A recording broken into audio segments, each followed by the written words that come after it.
6:48, it's Elliot in the morning. Your phone number for everything.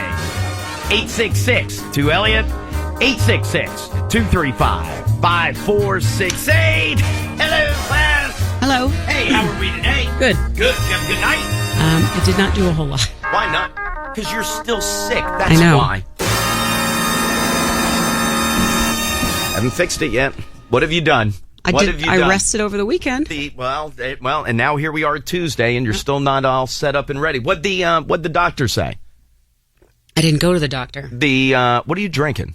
Coffee? That's not going to clear you out. That's not going to clear you out. What would Diane be yelling at us at this point? What would she be yelling? No, you didn't go to the doctor. Marley's sick. I don't have time to go to the doctor. Oh, what does she have? She's got like 102 fever. Strep?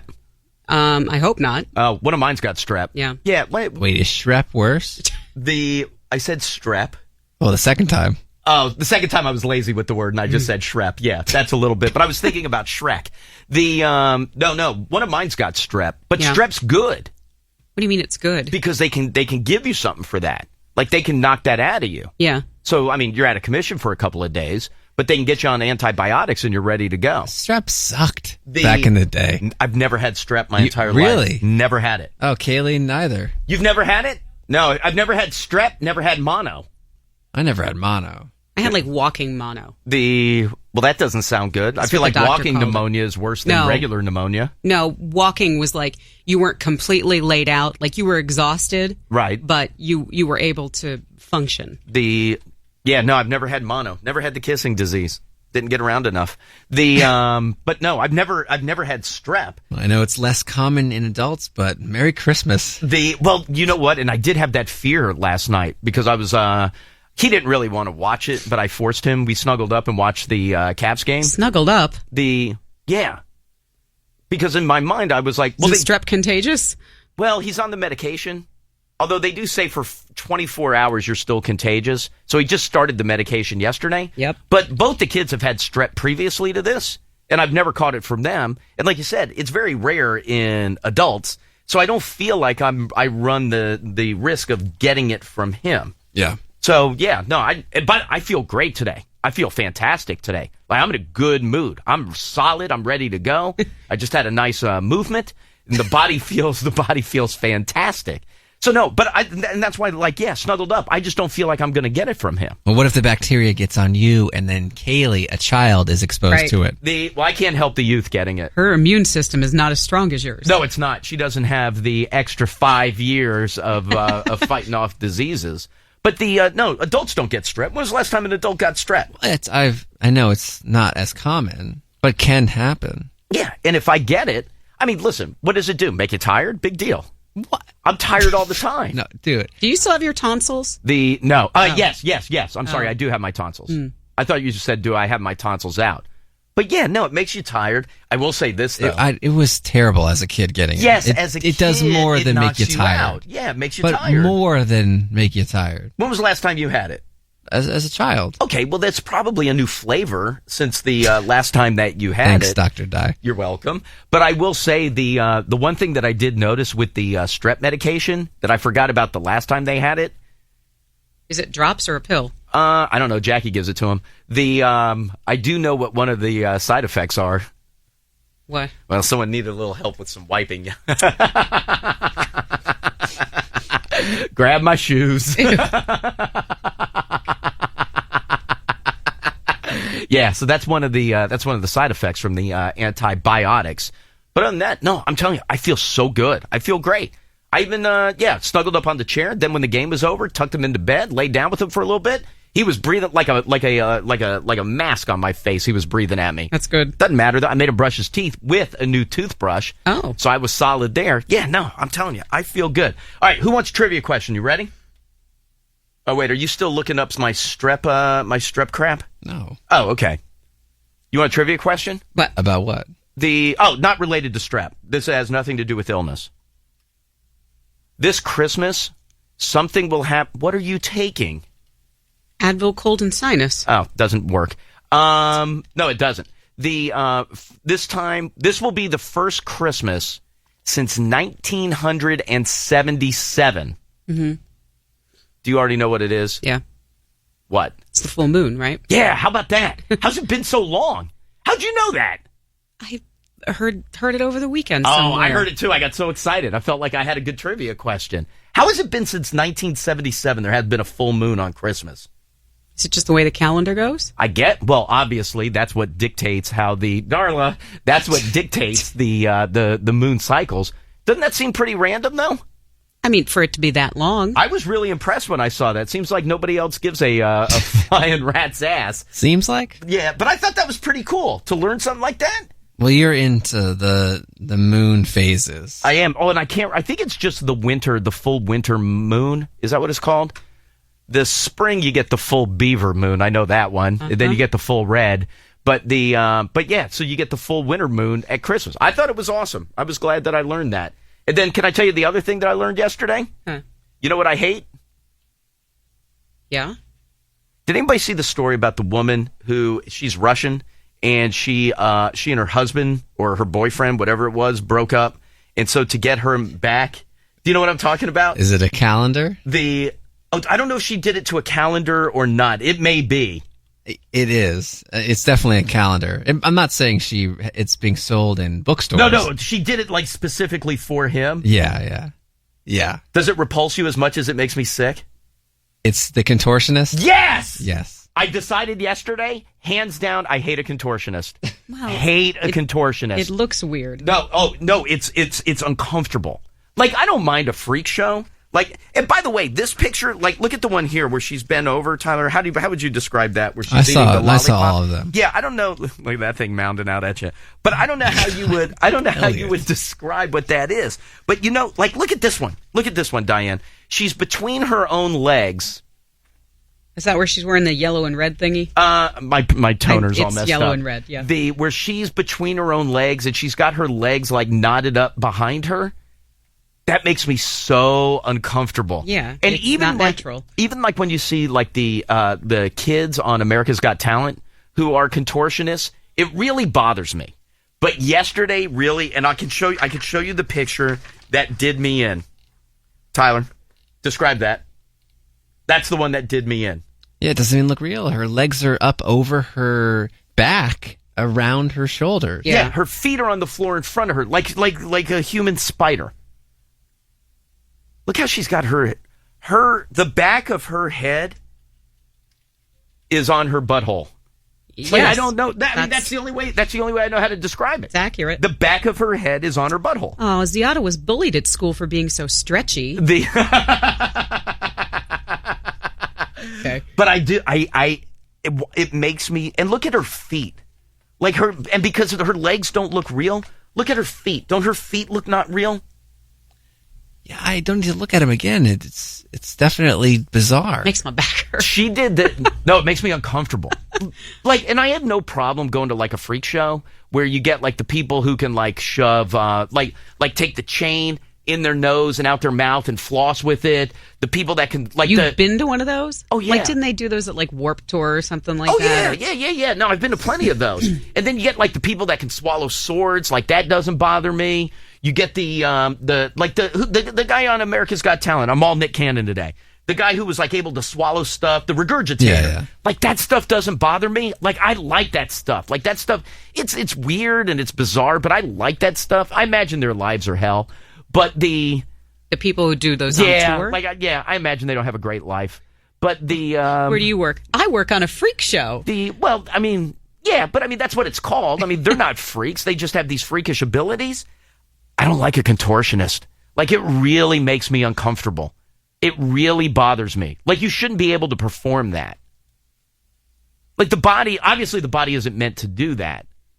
I mean, she's been practicing that's when they were calling her stretchy. And she even said that she gave this calendar to her ex. I guess her ex cheated on her, but she did it in order to show him what he's missing. If Jackie was able to do that and she's kept it a secret from me and ran off with a guy, but decided to make this calendar for me, I'd be glad she was gone. So the boyfriend had no idea that she was capable of this? Correct. So she did this to show him what he was missing, like her flexibility and what she was able to do. Well, two things. Number one, you're not making me jealous. You're making me sick. Isn't that weird? She was keeping that a secret. If you could do that, would you show Scott? How long were they together? I don't know the answer to that. I figure I can't get beyond the pictures. Contortionism is like a big hobby of yours, that's going to come up. Not if you were embarrassed by it as a kid. Like if you felt like all the kids were calling you stretchy. You're so embarrassed and don't do it. Well, now you got to do it because now apparently this is going to make him go, oh man, I could have bent her all up in a pretzel and drilled away at it. He's showing the pictures to his boys of that crazy bitch. Look what she did. Hey, Tyler, let me ask you this.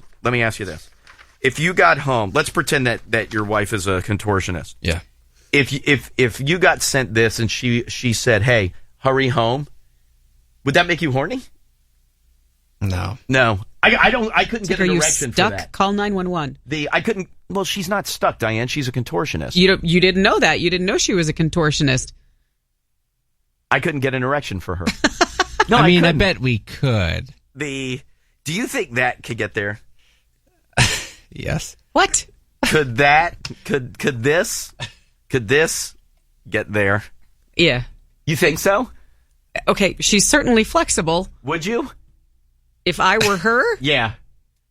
I wouldn't do what she's doing now. Diane, you're a contortionist. You can do that. You can do all these flexible things with your body. We agree that can get there. I mean, you have to try. So you would? I guess so. Network break. I would. I totally would. Isn't there that the natural curiosity? Good for you. Some stupid DJ asked a question. Good for you. I expected you. Fine. What is going on? You are sick in the head. Katie, would you? You don't think you would? Diane would. Do you look down on Diane? You think Diane's like a dirty girl all of a sudden? Seriously. Oh, please. You guys have both said you would. Oh, in a second. I did not. When we talked about Manson Manson removing that rib. Yes, you would. When was that? 20 years ago? Yes, I wasn't with you guys. No, we just talked about that chick who got all of her ribs removed. And I definitely, if it came up at that point, said no thank you. Oh, in a second I would. You'd have to. And I would show you I could. That I would definitely do. Well, I wouldn't say get up on stage, but that's your thing. I just can't believe that you would. Right on, Diane. Maybe it is a medication. This Advil's making me loopy. All right, let me do this. We got a lot of stuff that we got to get through today. It's going to be very, very busy. So let me do this. Give me one quick break. We'll come back. We'll lay everything out for you next. Morning. All right, we're going to be busy today. The Struts will be here in a couple hours. Get a little live music this morning. They have a sold-out show tonight at the Rock and Roll Hotel. So they'll be in here. We saw them just a couple weeks ago. The holiday concert. So give me a couple hours, they'll be here. Also this morning. Oh my God, we got a ton of crap this morning. I have more tickets for you. We are getting very, very close to Thursday. That is when we will be with Chris Cornell. We have a little private performance with Chris Cornell Thursday afternoon at Amp by Strathmore. You will get yourself tickets for that. Don't forget, you still can register to win them online. Facebook.com/EITM online, so you can get them that way. Also, Star Wars. They had their big Hollywood premiere last night. That movie obviously hits theaters for this weekend. We will take care of your tickets for you. Thanks to our friends over at Regal Cinema. We'll get your tickets taken care of. So we'll do that later on. And then yesterday we told you AC/DC announced some dates. They will be at Verizon Center on St. Patrick's Day. That's a nice little St. Patrick's Day. Tickets go on sale Friday, all this week. You win them before you can buy them during Diane's Dirt. 4th row seats today. 3rd row tomorrow. We'll make our way down to Friday, which will be front row Friday. So later this morning when we get to Dirt, you will get your AC/DC tickets. So we will give you those. A lot of stuff that we got to get through today. First things first, though, Diane, let's get going with some news, please. The jury hard at work yesterday in Baltimore as they debate the fate of Officer William Porter in connection with the Freddie Gray case. They are due back this morning at 8:30 Eastern. Then they do a noonish 12:30 break for lunch, and then they're there until 5:30 in the evening. It sounds like it's pretty well scheduled throughout the day. And it'll be, if not today, then we'll hit reset and do the same thing tomorrow. And obviously it'll go through every day until they reach their verdict. But like you said, they started yesterday afternoon, yesterday evening, and right back at it today. Yep. So 7 women, 5 men will decide whether Officer Porter should have done more in order to help Freddie Gray, or if it was just a tragic accident in the way the circumstances played out. There will be many road closures in effect today as law officers from all around the country come to say their final respects to fallen Montgomery County police officer Noah Liotta. The funeral scheduled to begin at 11 at the church on Muncaster Mill Road in Gaithersburg, but starting at 8 o'clock this morning is when road closures will go into effect. Through traffic is not going to be permitted in that area around Muncaster Mill and Shady Grove and Woodfield, where the church is located. And then the procession is set to start at 1:15 this afternoon, as it'll take about an hour or so to get over to the Judean Memorial Gardens, which is in Olney. Yeah, and I saw some of the services started yesterday, and a lot of cops are in town for the service, and I saw a bunch of that going on yesterday. And every time they put his picture up there, you look at me and go, dude, 24 years old, so young. It's a kid. Maryland man behind bars after authorities say he had pledged his allegiance to ISIS.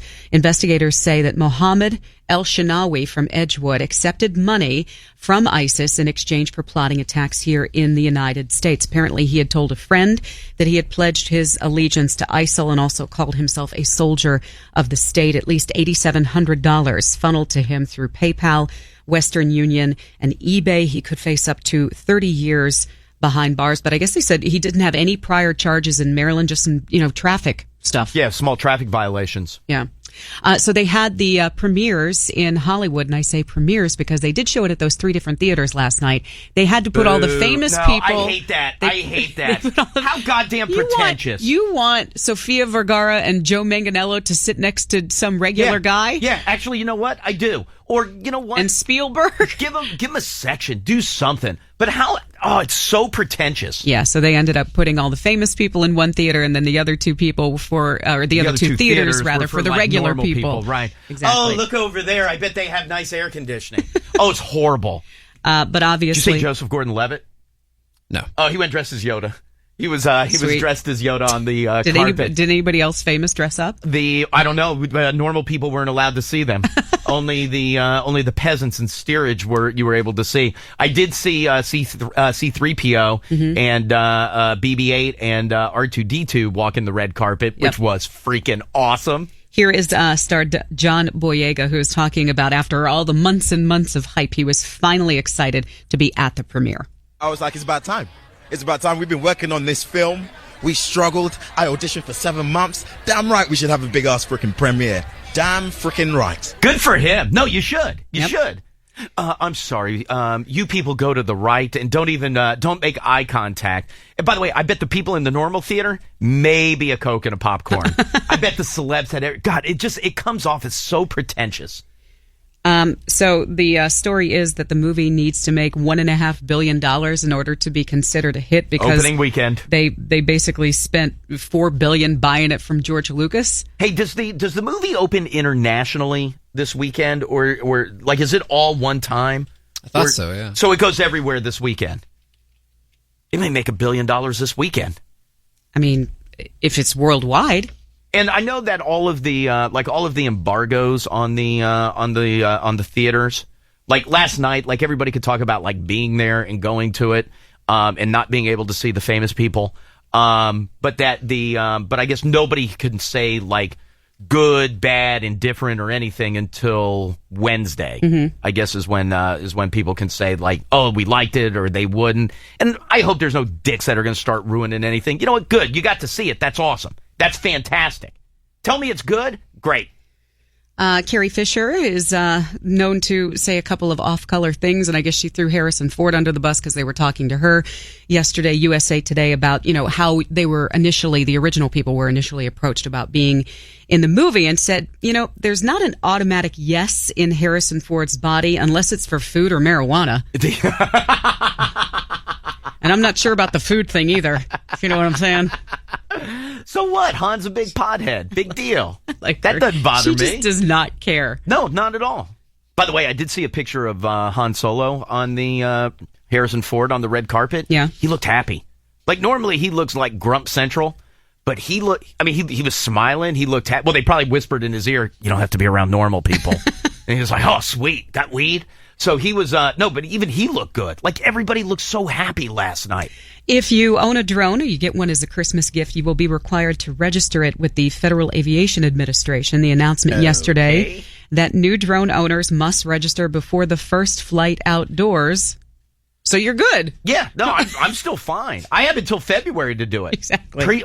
Previous experienced drone owners have until February to do it. And then I guess if you get one for the holidays, then you have to do it. You have to do it right out of the box. $5 for each operator to register, no matter how many drones you own. So if you have 5, you're going to get the same registration number that applies to all of the drones that you have.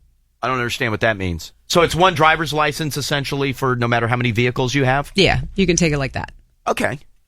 Nobody's going to do it. Not registering could potentially cost you a little more. They're going to give you wiggle room, obviously, since it's a new regulation, but they said they could assess penalties up to $27,000, and criminal penalties could be much higher. Whoa. Did I scare you into leaving it in the box? No, you scared me into thinking about registering it. Whoa, that's steep. Bill Cosby taking legal action against several of the women accusing him of sexual assault. He has filed a defamation lawsuit against several of his accusers, saying that the women have made malicious, opportunistic, and false and defamatory accusations of sexual misconduct against him.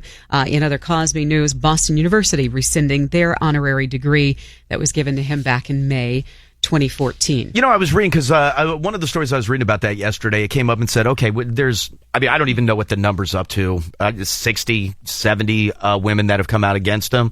And so they were saying, well, why are you just going after these 7? Like, why file a countersuit against these 7 women? And so they were saying that, and listen, nobody knows. It's not like his lawyer has said why. But the speculation is that he believes his strongest argument to be able to get them dismissed. Not saying that it's not true, but in terms of being able to go, hey, listen, the evidence is sketchy. It'd be really hard to convict or prove based on these 7, that he thinks he would have a chance that if he took them to court and it played out, that he would have a chance in his mind of defeating these 7 women. Mm-hmm.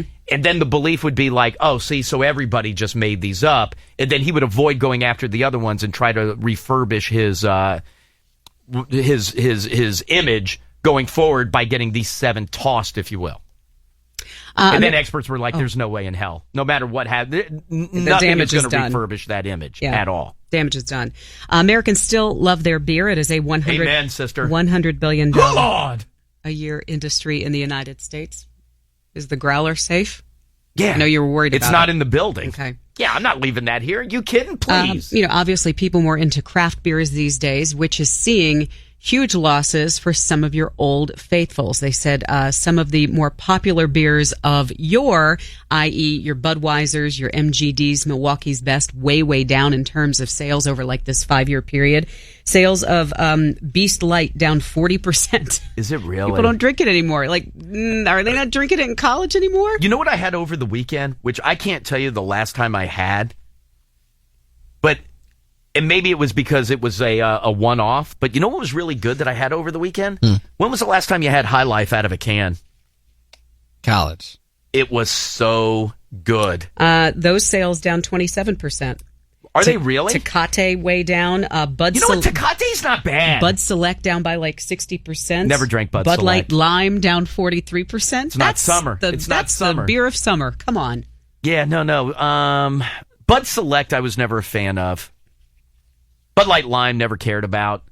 High Life in the can over the weekend was really good. Also, Natural Light sales way down too. I know one guy that's keeping that fire going. Well, they're going to turn it all around with the low alcohol goals. What is that? Last week you didn't see that? No. Miller, or is it Bud? I should look that up. It's the same company. I think it's was it Miller Coors? Doesn't matter. Somebody put together all these smart drinking goals moving forward, and they're going to reduce the alcohol content in the beer.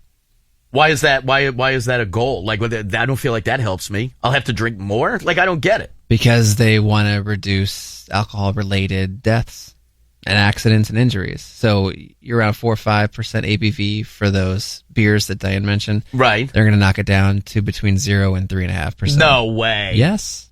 Well, that's not going to help sales. Let's see. Am I naive? It was Anheuser-Busch InBev. Okay.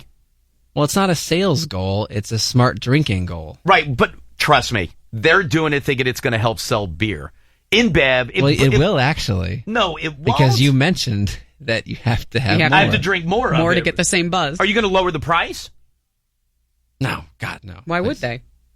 Then, well, because you're selling me lower alcohol. So you still have all the taste, sir. That's ridiculous. That won't work. Low or no alcohol products only account for 9% of the company's current global volume, and they'd like to see that go up.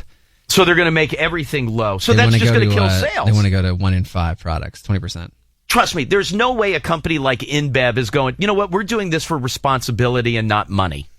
Now, 2 birds, 1 stone, fine.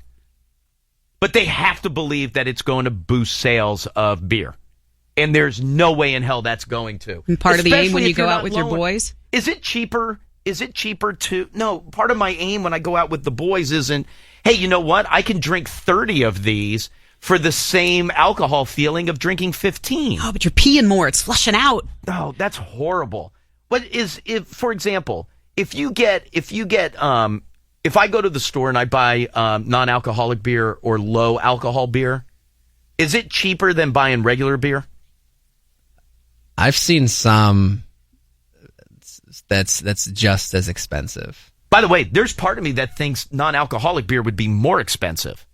Because it's a smaller portion of the population who's drinking it? And you're a caged rat. I mean, what are you going to... No, I mean, your choices. Yeah. Your choices are limited. Limited, yeah. So if you like beer but with no alcohol in it, then your choices are limited so that your supply is less. But if I go to a store and I could buy regular alcohol beer or low alcohol beer at the same price, why wouldn't I just buy regular alcohol beer? I don't want low. I want regular. All right. Well, then you better get to InBev. That's a bad idea. That's not going to help. That's not going to help at all. But their goal on paper, on press release, is to be an advocate for alcohol responsibility. I know they say that in all the ads, drink responsibly, and I do. However, I'm not more responsible by drinking 30 of half alcohol beer. I don't like it. I don't like it at all. It feels like a PR move. It or extends reduce your night, the price. Though. No, it doesn't extend my night. It doesn't extend my night. Have you ever gone from drinking like full strength beer, and then as the night starts to wear on, you've had a couple and been like, you know what, I'm going to back that down to a low alcohol? No. I've done the reverse. Where you'll drink low alcohol and then kick it in a notch? Yeah, New Orleans. What did you drink that was low alcohol? Miller Lite. All day. Okay, no. But I'm talking about like drinking like an NA. Yeah, but Miller Lite compared to some craft beers is NA. Yes, okay. It's not actually. I'll give you that. But I'll give you that. I understand what you're saying, but all relative. Okay, so you started with a light beer. That's fine. Yeah. And that's then kicked really it in common. Yes. No. I'll give you that. But it's not like you'll booze for a couple of hours, like drinking regular beer, and then like craft beers and stuff, and then go, you know what? I've had enough alcohol in my system. I'm going to back that off and start drinking Miller Lights. I have done that too. No. Yes, I have shifted. Have you really? It's awareness of my own body.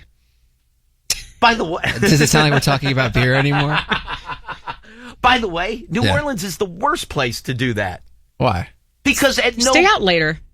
No, at no point did it ever have to cross your mind that you have to be responsible for anything other than getting to a hotel. Yeah, which was hard. Still talking about beer. Remember how hard it was for Diane to make it back on that flight? I switched to I went from... No, you didn't? Yeah, I had vodka, but then no, by the end of the night I was on Miller Lite. Because you were hammered. If you want to stay out... Yes. That wouldn't have affected you at all. You wouldn't have switched. It was just that it was easier to go drinking to the a bar. Miller Lite was a lot better than me having another vodka soda. Yeah, it was. Was it really? Yes. Oh, y'all are pussies. Not on that night. I had to go back. I was going to say, who had to go back to the hotel to Diane, go potty? My system had been blocked up for 2.5 days, and that's a lot of rich food. Hold on, line 3. Hi, Elliot. In the morning. Hello? Yeah, hi. Who's this? Hi, this is Josh from Richmond. Hey, Josh. Real quick, what can I do for you, sir? I work at a brewery, man. I'm listening to you guys talk about Anheuser-Busch lowering their alcohol content, and I'm wondering if it's some kind of a marketing ploy for them to try to be able to kind of stab back at craft beer and say, oh, look, we're making these low alcohol products. We're concerned about the public's health and the drinkers, everything else, and the craft beer, market is really just trying to get you guys as wasted as possible, as quickly as possible. Fine. But A, no one will care because people like craft beer. And number 2, it's not like there's this huge demand boy, you know what? If there's one thing I wish about Budweiser is they'd lower the alcohol content. Thank God my prayers are answered. I don't get it. It makes no sense to me at all, other than a PR stunt. But it's not going to hurt the craft beer industry. If anything, it'll help the craft beer industry. Yeah, I mean, I would agree, but that's kind of the only angle I can see it making any sense from, like you say, is from some kind of a PR standpoint. Yeah, and I don't understand it. All right, dude. Hey, listen, I appreciate the phone call. Thank you, my friend. Go ahead, Mom. Eli Manning connecting with Odell Beckham Jr. twice for touchdowns. Giants beating the Dolphins for Monday Night Football. Giants tied with the Redskins and Eagles on top of the NFC East. Derek Carrier from the Skins underwent an MRI, and it revealed that he did tear his ACL and MCL over the weekend, so his season is officially done. So he is the third tight end from the Redskins to be added to the Niles IR. Paul and Logan Paulson. Oh, and Logan Paulson. That's right. Both of them are gone. Lions also lost a tight end this weekend. Brandon Pettigrew tore his left ACL. He's done for the season. That's the second time for him. Yes, it is. But he's had that same injury. Andy Dalton will not have to have surgery on his thumb. The hope is the bone can heal on its own over the next couple of weeks, and he'll be able to come back in time to get into the postseason. TJ Oshie, 2 goals and an assist last night. Braden Holtby, 44 saves as the Caps beat the Penguins 4-1. Oshie was a beast last night. He played well. The Capitals back home to take on the Senators tomorrow night at the Verizon Center. Rob Manfred from Major League Baseball and the league have decided not to reinstate Pete Rose. Good. Instead, he has decided to uphold his lifetime ban that went into place in 1989. Good. Well, don't lie. Also, John Wall, only 6 points last night as the Wizards fell to the Grizzlies 112-95. That's Look at News. Hey. Hi, Elliot in the morning. Hi, is this me? Yes, it is. Who are you? Awesome. My name's Ashley. Ashley, how are you, honey? I am good. Good. Good to hear. Ashley, what'd you do last night?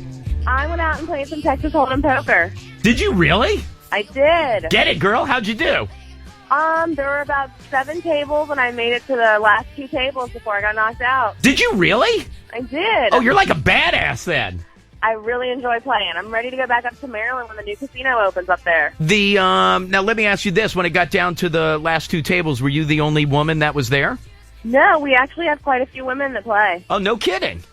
We do. You know what? Good for you. Good for you. Love everything about it. Well, listen, Ashley, let me give you a pair of tickets. I will send you to go to WWE SmackDown 2 weeks from tonight.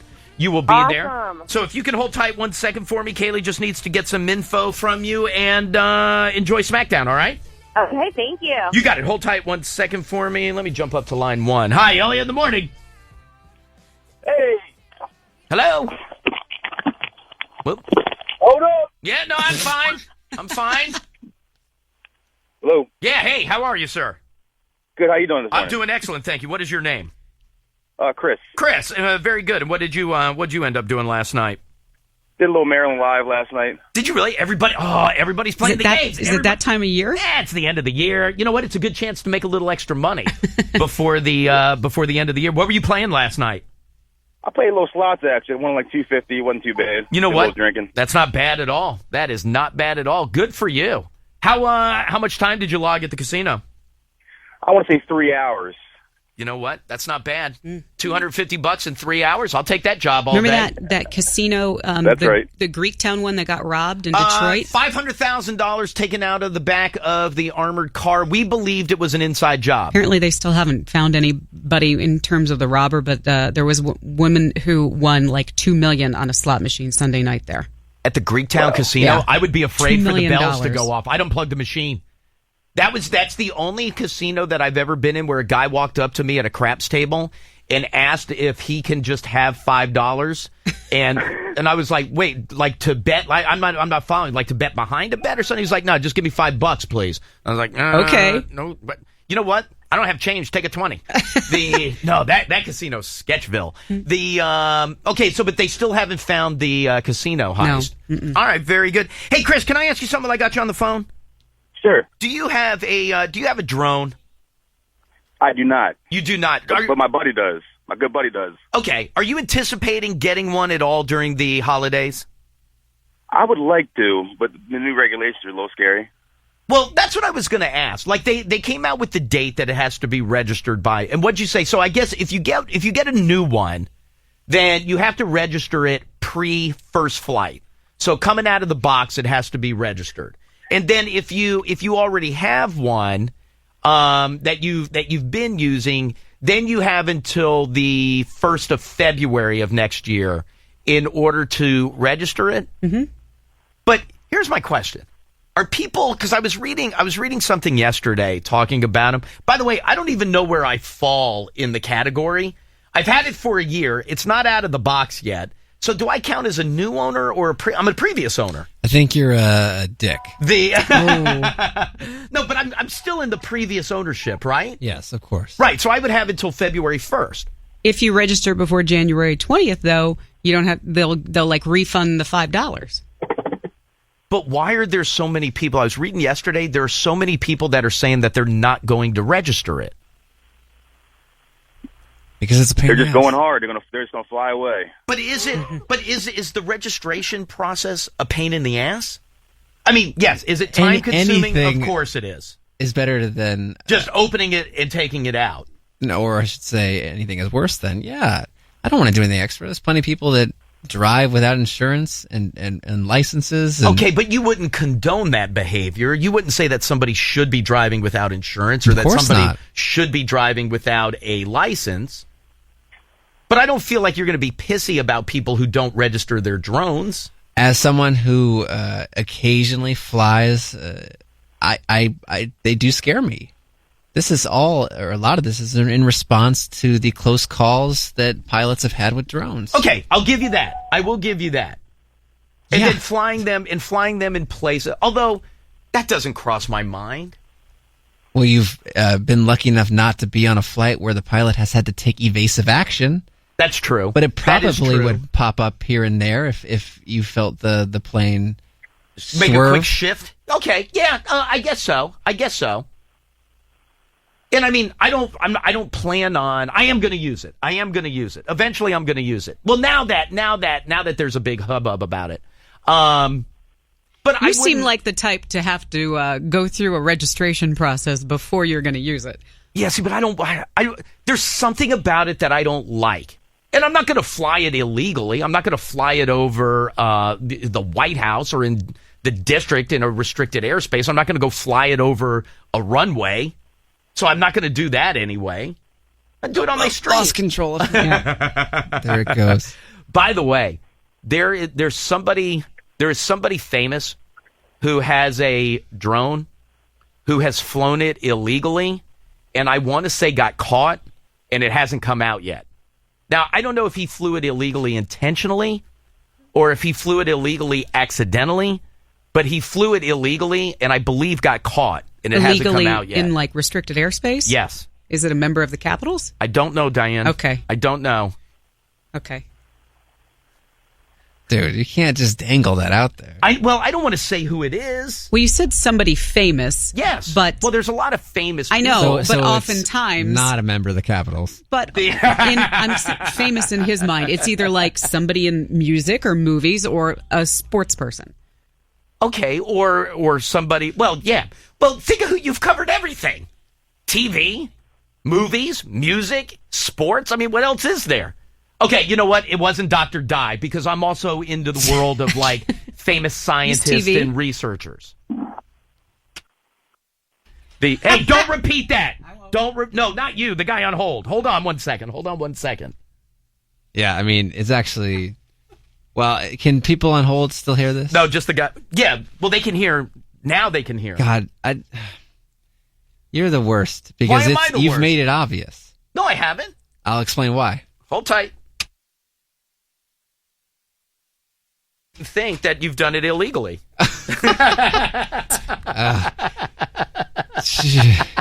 Now I'm very nervous, and I don't even have Don't a be drone. nervous. What are you nervous Guilty by for? association. You're not hanging out. You weren't with him when he did it. Yeah, but you were.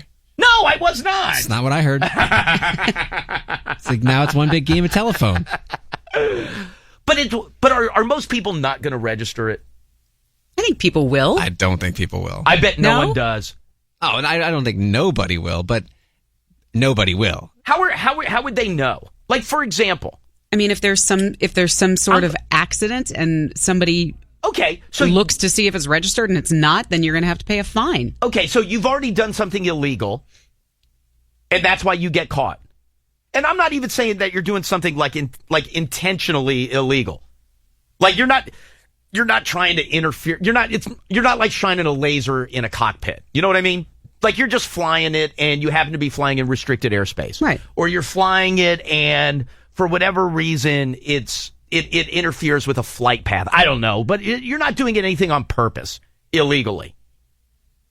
And then you get caught, and they come after you, and then they go, okay, well, you shouldn't have flown it there. You flew someplace that you shouldn't. Whatever the case is. Why didn't you register? It crashes over the White House fence, like whatever, like all the stories that we've heard.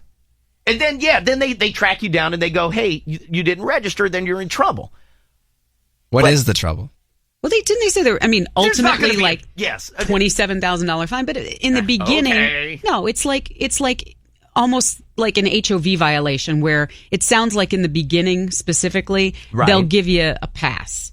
I think they make it sound like they will, where they're not going to be super sticklers right away. Like, But okay, let's say, you screwed up, go register. That's fine. But let's say 99.9, and I feel like this is a fair percentage. 99% of the people who own a drone fly them, and they cause no problems. They fly them at their house. They fly them at a park. They fly them at you don't hear stories every day of thousands and thousands of people getting busted. So 99% of the people with drones fly them just fine. Occasionally you hear one get shot out of the sky because it flew over a neighbor's house. Somebody flies in restricted airspace, then that makes a story. But other than that, okay, 98% of the people are flying them safely. So there's no cop that's going to drive down the street. If I were a cop, I'm not driving down the street going, hey, buddy, hey, ID, let me see some registration. Oh, it's at my house. No, okay, well, have a good day. You know what I mean? Like, what? I don't understand how you police that other than if somebody does something and you get in trouble, then they check your registration. Yeah. But, so why do it? Like driving a car. Okay, but you're more likely to do something wrong driving a car than you are flying a drone. Scott on Twitter says this is all a push to bring attention to where people can and cannot fly. You should know that anyway. But he's saying most users don't know. Oh, that's not true.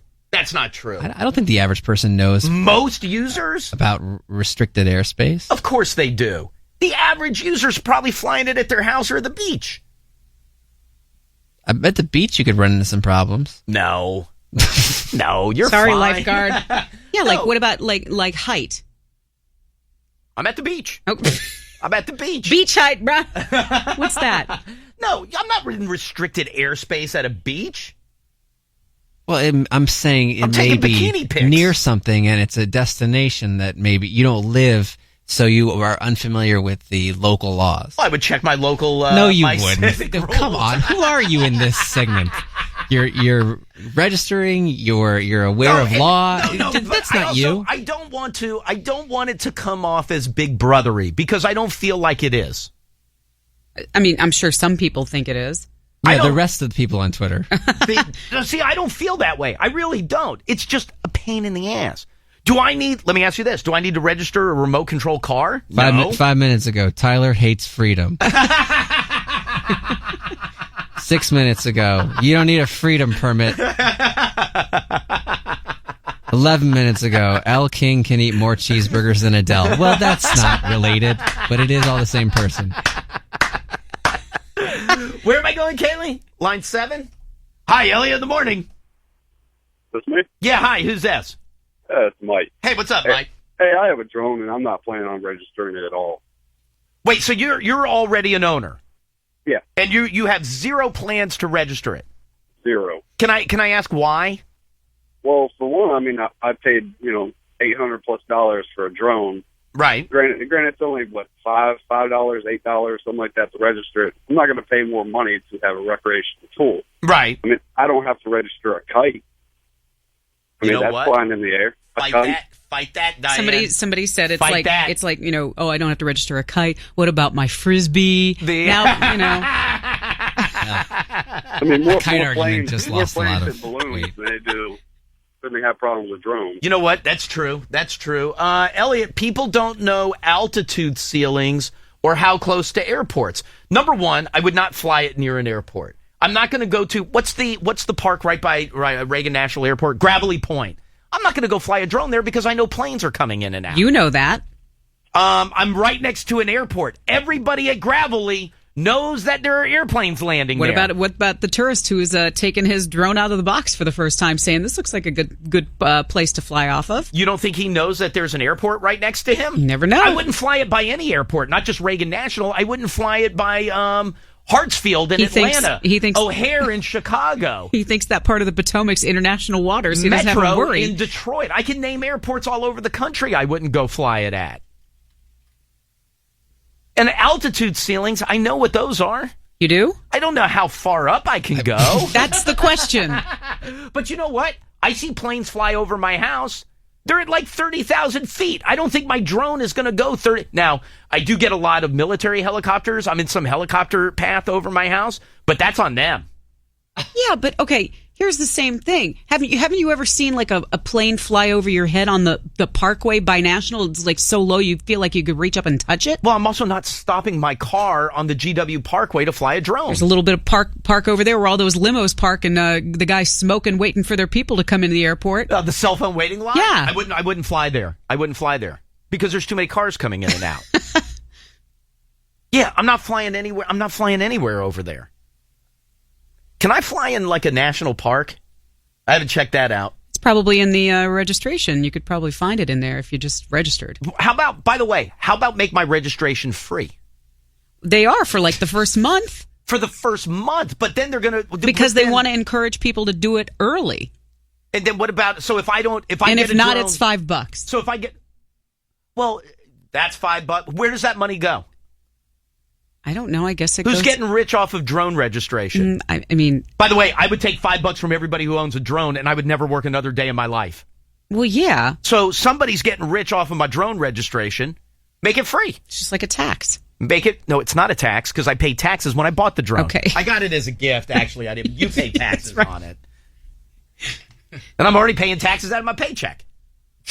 Oh, God. I don't know who the drone money goes to. How do you get from drones to... No, but why does it cost money to register the drone? That's one of the parts that doesn't make any sense. Because of some processing for the people who actually work to have to give you a registration number. It's online.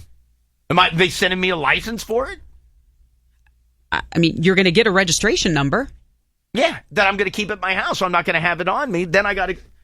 Elliot, you know all the local... little airports? Yeah, I do. By the way, this... Montgomery County Air Park's over there. Manassas is over there. That's it. Scott's next tweet is going to be, I hate you. Teterboro's up north.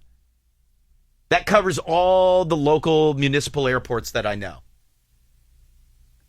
And then there's one kind of close to Richmond International. And that's all that I know. Stafford? I don't know. I flew in with Steven Tyler's husband. Okay. Ruth, the old GM. Her husband used to fly a plane, and I flew in with him once. That was People it. got very confused all of a sudden. Wait, Steven Tyler's married? I knew it! I knew it! Joe Perry? What? What? Does someone have an explanation of the altitude ceiling? What are those laws? Oh, somebody to dumb it down for you. Where am I going? I could do it, but mine's going to be a very technical. Hi, Elliot in the morning. Hello? This is Monica. Hey, Monica, how are you?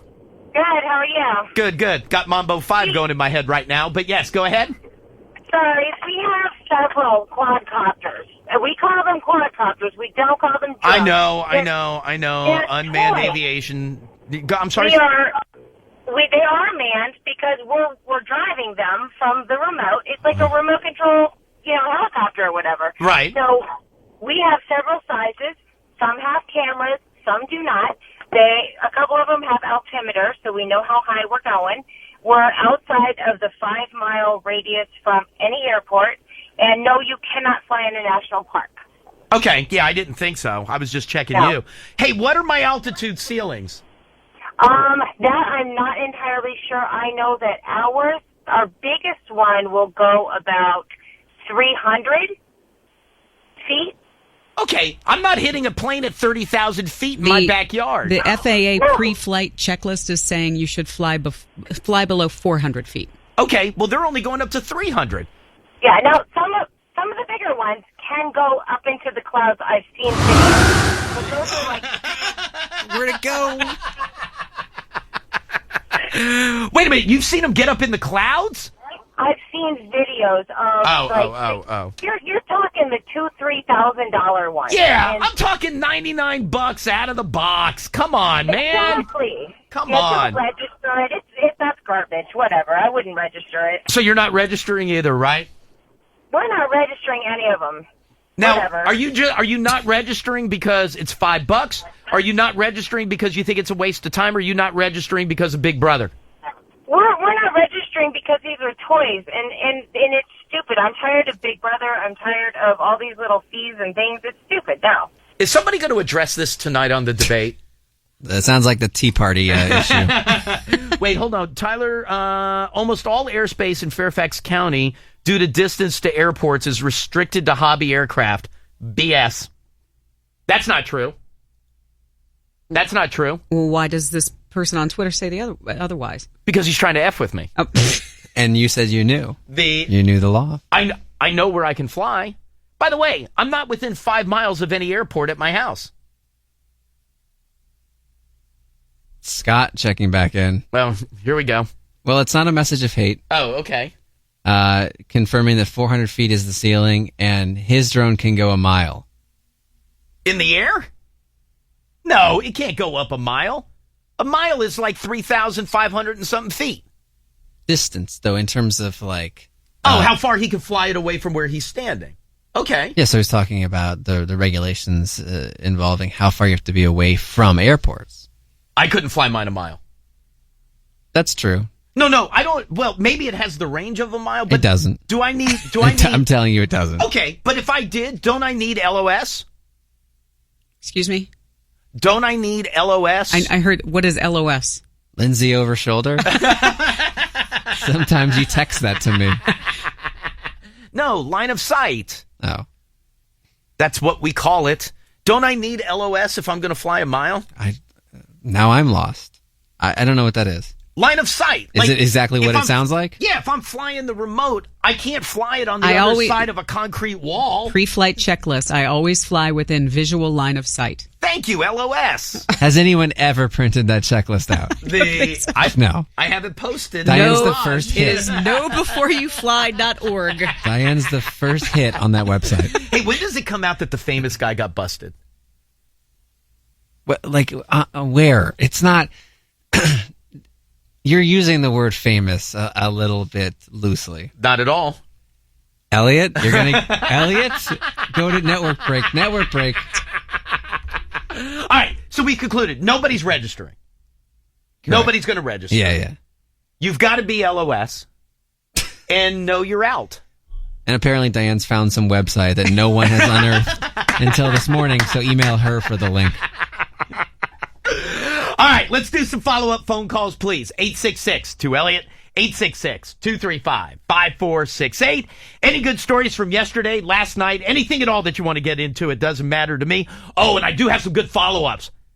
I do have some good follow-ups. Some stories are broken, so I'll have follow-ups for that. All right, 866 to Elliot, 866-235. I will give you a pair of tickets to join us on Thursday.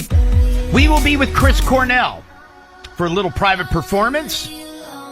As Elliot in the Morning presents Chris Cornell. We'll be at Amp by Strathmore. 2 ways to get your tickets. Number 1, when I tell you to call in later this hour and win them, you get yourself a pair of tickets. That's very, very easy. Number 2, if you can't get through or you can't call, all is not lost. You can register to win your tickets online. Facebook.com/EITM online. You can register to get your tickets that way. So that takes care of Chris Cornell. And then a bunch of stuff still coming up later on this morning. Don't forget, the Struts will be here in a couple hours. So we get live music from them today. Also, Star Wars hits theaters this weekend. Thanks to our friends over at Regal Cinemas, we will take care of your tickets for you. So I do have some very nice gift cards for you that'll cover your tickets to go see Star Wars. Oh, by the way, I saw a cool Star Wars thing yesterday. Give me 1 second. And then, I'll also have tickets for you to go see AC/DC. They announced some shows yesterday. One of them is the St. Patrick's Day show at Verizon Center. Tickets go on sale Friday. So all this week, you win them before you can buy them. Today, 4th row seats. Tomorrow, 3rd row seats, 2nd row. And then obviously Friday will be front row Friday. So you win your AC/DC tickets before you can buy them. Remember, you can keep up with everything. Facebook.com/EITM online. All right, Star Wars, real quickly. Now, I've never seen these used in any fashion before. But you know how people have windshield wipers on their back windows, like on the back window of their cars? Yeah. Yeah. Did you see the Star Wars lightsaber cover that you could get that goes on the windshield wiper? I did not. Look. And it goes back and forth when you turn the windshield wiper on. Dude, how awesome. And obviously, the windshield wiper is just underneath it, and it still works. How awesome is that? Now that you've seen 3 of the movies, isn't that pretty awesome? Is that a thing? Not specific to Star Wars. I've never seen anyone do any sort of modification to their windshield wiper in the back. Glad you asked. The company that is selling them, they make all kind of windshield, like back windshield wiper ornamental covers. I've never seen one. Like, never. What else do they have besides a lightsaber? This is strictly focused on the lightsaber. Oh. So I'm not looking at a whole catalog. It says if you can't resist having a lightsaber whooshing back and forth across your car's rear window, this is for you. Wiper tags are available in countless designs, letting you show your support from everything from sports teams to animals to your favorite hobbies. I've never seen that. What are they called? Wiper tags. I've never even heard the term. Never. Let's see, they have a pirate sword. Oh, that's pretty funny. That's pretty good. A lot of swords. Where are the teams? Oh, but like, what am I going to get from a? Sports, What am I going to get from a team? Like a hockey stick, or like a flag or something? golf club. No, I want something. A lacrosse stick. Lacrosse stick, you could do. Oh, here's a bloody chainsaw for Halloween. Like, that to me is better than the baseball that looks like your windshield's cracked. Oh, by the way, the car that they show that has the bloody chainsaw is also the same douche with the stick figure family laid out to the side. Hi, Boxer. No, they're running away from the chainsaw. Is that what they're doing? And it works together. Oh, you know what? Yeah. That's pretty clever. It's in concert. That's pretty clever. I take it back. Not a douche. Now Sorry, you're in. Boxer. But all you're showing me are swords. Like, where is what teams have they struck deals with? Oh, I don't know. It says you can get for teams. Like, do they have, like, banners? I don't know why you would do that and not just fly a banner flag from your car. But do they have... I mean, it does look like they can custom make them for your high school or your college, and it is like a little banner that you just slide on there. Oh, is it like a pennant? That's a big triangle to have. Look at that, though. Diane, look at the lightsaber. That, you can't tell me that's not awesome. That's funny. There's a candy cane. Have you seen the lightsaber cutlery? A candy cane, I feel like I would make fun of more. Yes, you would. That's the same douche that has the wreath on the front of their car. or the reindeer antlers coming out of their windows. Look at that one's cool. That's a 15-incher right there. That's pretty nice. Also, did you see the Star Wars cutlery? Wonder if they have rush shipping. Largemouth bass. No. Star Wars cutlery? Yeah, so like your fork I didn't. and your knife are like little mini lightsabers. No, it's pretty cool. I had a buddy who had baseball bat cutlery, and I always thought that was awesome. Like, that would be pretty cool. Sorry, I'm just clicking through all these categories. There's so much. I feel like I could reveal I do own something kind of dorky Star Warsy that I don't know that I've ever fessed to. Wow. Hold on. But now's the time that it can all come out Hold and on. be cool. Oh, that's my drone getting blown away. Where'd it go? LOS!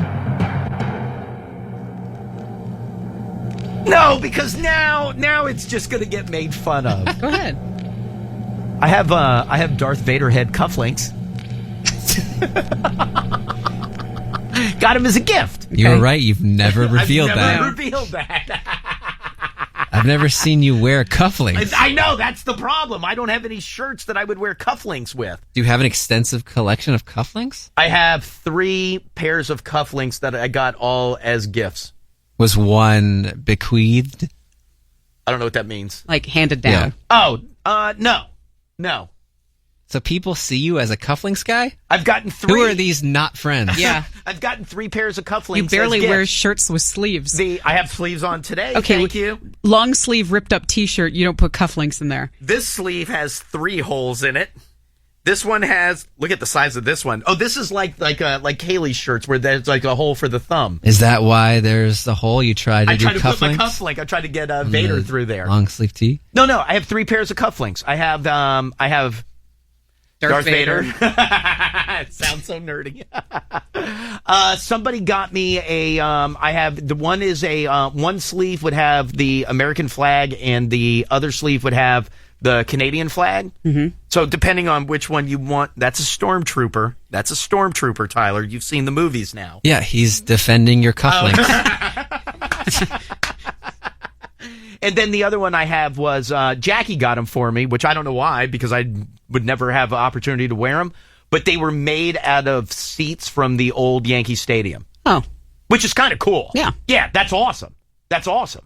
That's really awesome. Okay, Tyler, can you move the stormtrooper? I finally got him to stand. Oh, and then I would put my sleeve right behind him. Dun, dun, dun, dun, dun, dun. Okay, that's dorky. That's dorky. No.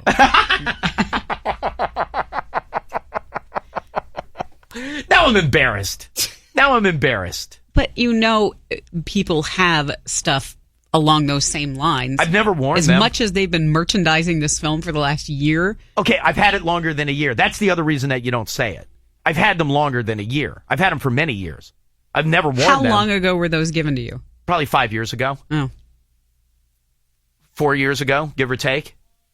But I don't have any shirts that require cufflinks. I don't. Mine got buttons. And I don't know if I've ever, not if I've ever, but I can't tell you the last time I went to a black tie affair. Oh. Hat tip, Garth. So I don't know when I would have reason to wear them. Can I wear them with a regular shirt? Yes. Well, no, what kind of regular shirt? Like just a regular button-down shirt. A regular dress shirt. Not no, your I can't because button-down. I'd have to cut a hole to put it through. No, you could make it happen. No, because there's is button. Is this a high-end shirt? Do I own any high-end shirts? That was a stupid question. No, the answer is don't wear them. Yeah, why? They're kind of cool. If I went to the Hollywood premiere last night, I would have worn them. I don't think there's any cufflink that you could wear that it wouldn't be ridiculed. Probably. Whatever. I'm just saying I own them. I'm just saying I have them. Not as good as the cutlery. Baseball bat cutlery is pretty good. Can I go to line 6? I haven't gotten to my stories that I need to follow up on. Hi, Elliot in the morning. Hello, this is me. Yeah, hi, who's this? Hey, this is Kurt. Good morning, class. Hey, what's going on, dude? I was just calling real quick to back you up, man. Don't feel bad about those cufflinks. Do you own them? For my wedding, my wife got me Death Star cufflinks and a tie clip. Oh, pretty badass. Just like you, though, I didn't have a shirt that it worked with. Right. So I'm in the back getting ready for my wedding, my groomsman and I are cutting the buttons off the sleeves of my shirt and making the slits just a little bit bigger. By the way, Tyler just pulled them up. I'm looking at Death Star cufflinks right now. That's kind of cool. There's mine. There they are. What's up, Darth? I see you. Yeah, man. Wear 'em loud, wear 'em proud. Amen, bro. Amen. I appreciate it. Thank you, sir. Too. Thank you. Oh. It's not until you play the actual clip that you realize how off your impression is. Let me hear. Touch off. Hi, Elliot in the morning. Hello. Hey, how's it going? I am doing well. How are you? Doing all right, man. What can I do for you, sir? Oh, I'm just calling to let you know I actually own a Death Star waffle maker. Oh, very nice. It imprints the Death Star onto your waffles every morning, so that's kind of cool. That's awesome. That's not kind of cool. That's awesome. But also to give you an idea how ridiculous the advertising merchandising is for this movie, I saw a picture online the other day of it was Star Wars branded bag of oranges. By the way, you know who crapped up the Star Wars? Hey, thank you, sir. Who crapped up the Star Wars logo? Then I got to move on away from Star Wars stuff. The Star Wars logo. Yeah, I didn't see this. The New Jersey Devils did a Star Wars night. Yeah.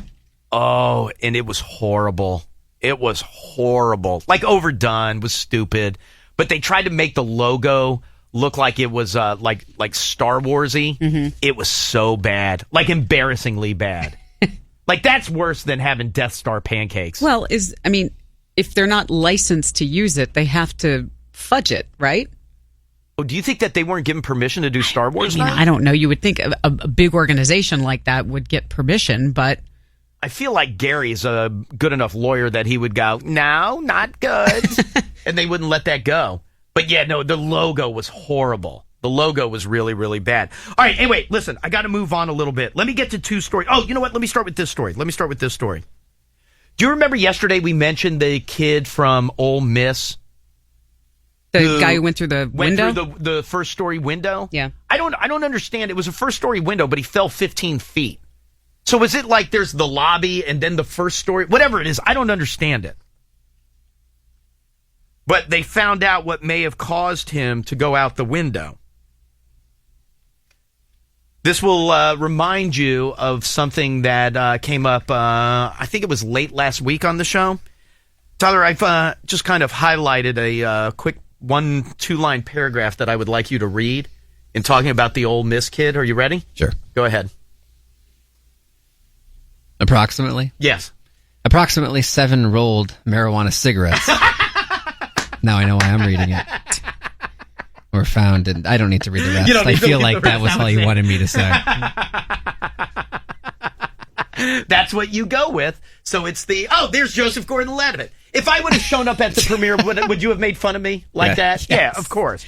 Oh, but Joseph Gordon-Levitt did it, so it must be cool. Because it's kind of like, and you know what? Then he had to go sit with all the famous people and sit like a douche. Because it's a goofy costume. It's not like he went to the makeup department of some studio to get all Yodified. Also, I do want to thank a couple people sent me a story. I do like whales. I don't know why I'm all into it, but I do like whales. Did you see a picture of the North Atlantic right whale that was spotted with her calf? And it's a little early, but somebody sent me the article. It was last week in Ponte Vedra, Florida. Oh, what just happened in Ponte Vedra? Isn't that where that Navy guy was busted? Oh, that's right. The Admiral was walking around. Well, he pissed himself. And then he was walking Among around. He was naked, walking around the hotel looking for a towel. He's over at the Pentagon. Hi, sir.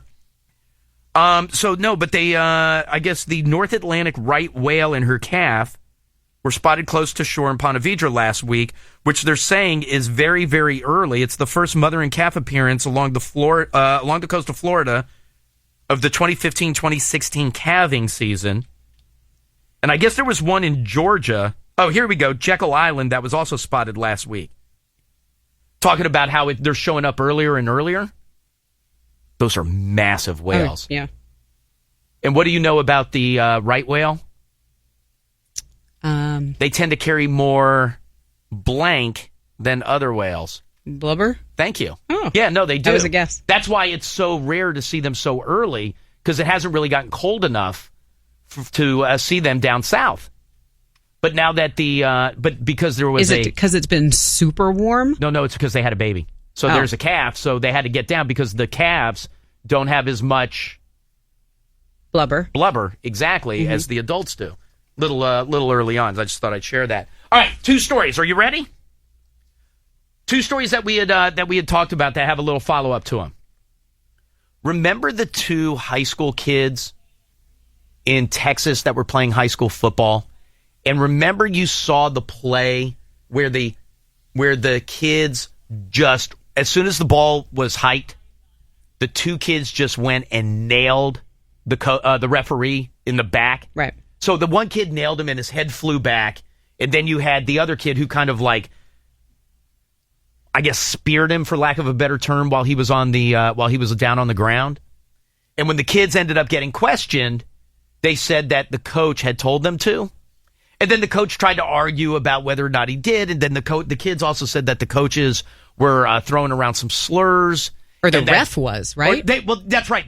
The coach said that the ref was, and the ref was like, no, I didn't. I never did that. And that the coach had targeted him because he didn't like any of the calls. So that coach that was accused of telling his players to tackle the ref, he pled guilty to misdemeanor assault. John Jay High School former coach Mac Breed pled guilty to misdemeanor assault, has been sentenced to 18 months probation for his role back in the September incident where 2 players blindsided the referee. The 2 players said that that the referee used anti-Hispanic racial slurs and that the coach told them that they needed to hit Watts. They later said that the coach was Breed. Breed resigned from the school, and the principal said that he had admitted to tell the players to go out and nail him. So that's one. But that was a good follow-up. That story had kind of gone away for a while. And then a story which has been around forever. There was finally a little movement on yesterday.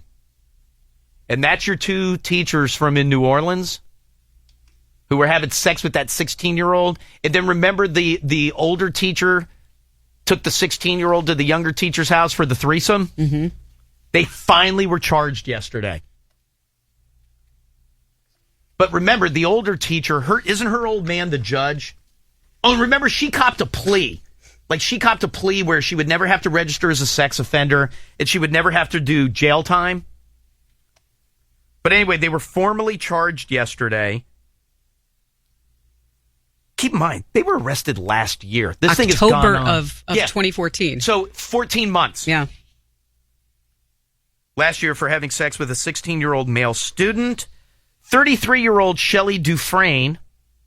That's the one you like. No. She's the older one. I like the 25-year-old girl, Rachel. That's Dufresne. I thought that's the one you like. That's the good Remember, picture. He changed his mind because when after he went on their Facebook Okay, but I pages. thought Thank you. Okay. Thank All you. right. Yes. The initial photos, I liked the older one. I liked Dufresne more. But then once you saw candid shots, that's when I liked Rachel Respis more. So yes, 33-year-old Shelley Dufresne, she was charged with 2 counts of carnal knowledge of a juvenile. 25-year-old, hey girl, Rachel Respis, she was charged with 1 count of failure to report the commission of certain felonies. But you know what's interesting about that? What? She's not charged with doing anything wrong with the kid other than not reporting it. Because her defense is, I was drunk at my apartment when they came over and they just had sex in my apartment. So she's scot-free. Other than she didn't report that it was going on. Interviews say that Rachel, hey girl, was intoxicated at her home when Dufresne and the boys showed up, and that her lawyer argues Rachel never entered into consensual sex with the young man. Does that mean that they coerced her to get involved? You know she was involved. But I'm not sure what that means. Does that lead you to believe that it's weird? The way that it's worded is very bizarre. She never entered into consensual sex with the young man. So that leads me to believe that she was drunk and that Shelley, the older chick, and the boy talked her into the threesome. Right. Because remember, the older one, Shelley, the one that I found hot and then not. Okay. She was hooking up with the kid at the school and in the park and in the car. She loved hooking up with him. And then she took him over to Rachel's house for a little ménage à trois. The old Eiffel Tower. But doesn't that lead you to believe that Respris was just drunk and was like, yeah, whatever, I'll do it? With our little legal training, I it's guess limited, that's what but that leads me to believe that that's the case. Read from it, sure. Respris will plead not guilty. While entering a plea of not guilty, I'm glad she wasn't charged with committing a sex crime. Shelley Dufresne's attorney cannot immediately be reached for comment because her dad's a judge. The charges against Dufresne each carry a maximum sentence of 10 years in jail and $5,000 in fines, but she's already copped a plea where she'll do no jail time and won't have to register as a sex offender, although they know that she was riding Wang like crazy. The charge against Rachel carries a maximum sentence of 1 year in jail and a $500 fine, which, by the way, so both these women get off with a slap on the wrist. We thought that may be the case the second we found out. The second it happened that her dad was a judge. Yes. Because remember, everybody was recusing themselves from the case. And Dufresne was married, right? Yes. Yes. At the time that she was first busted. We don't know if she still is. Oh, I believe she still is. Didn't her husband stay with her? Rachel is not. My 25-year-old lush at her apartment riding Wobbly H. She was not married, but I believe Shelley Dufresne was married because I believe she has kids. Yeah, the article doesn't give me that follow-up, but I believe that's the case. Yeah, Dufresne and Respis were arrested last September for allegedly inviting the student to Respis' Kenner apartment for a three-way sexual encounter with the two women. Dufresne was also arrested in St. Charles Parish on allegations that she had sex with the student on separate occasions there, and a lot of it. Yep, mom of three. Yeah, there you go. That's right, 3 kids and a husband, right? Yep. Yeah, and I don't know if hubby has stayed with. I would. Really? Her old man's a get-out-of-jail-free card no matter what happens. Okay. For that reason. Yeah. Anyway, good follow-ups today. Really good follow-ups today. All right, let me do this. Let me take a break. We'll come back. Diane's got some news. Right after that, I will give you your tickets to join us on Thursday as Elliot in the Morning presents Chris Cornell. Elliot in the Morning. All right, Diane, let's get into some news, please. The president saying yesterday that the U.S.-led coalition is hitting ISIS harder than ever and moving forward with its strategy with a great sense of urgency. This, as a new poll shows, only 34% of Americans are showing approval of the way that Obama has been handling ISIS. Obviously, the focus of tonight's debate in Las Vegas will be national security. Wolf Blitzer is going to moderate 8:30 Eastern time on CNN. Donald Trump heading into tonight's poll with his highest numbers ever. The new Monmouth University poll that was he's at 41%. Yeah, that's the new one. It is just growing. So he's at 41. Which is the highest support, widest lead of any national poll yet during this election cycle. Ted Cruz at 14%, then Marco Rubio at 10%, and Ben Carson at 9%. Also, Donald Trump's personal physician, he released a statement on Donald Trump's health. Because remember, Trump is, what did we learn? He's 71. No, wouldn't it be, I thought he was 69 now. Wouldn't he be 71, 71 when he would take the oath? When he swears in. And that's right. That would make him the oldest president when he would swear into office. His doctor says he's not just healthy; he's extraordinarily healthy. Yep, healthier than anybody else who's ever been president. Mm-hmm. The article I was reading pointed out his doctor has never examined another president. However, that he would be healthier than anybody else who's ever considered running for office. Yep. So he'd be fine. Also, did we know? And maybe this came up and I just ignored it. Trump has never had a drop of alcohol, and he's never smoked a cigarette.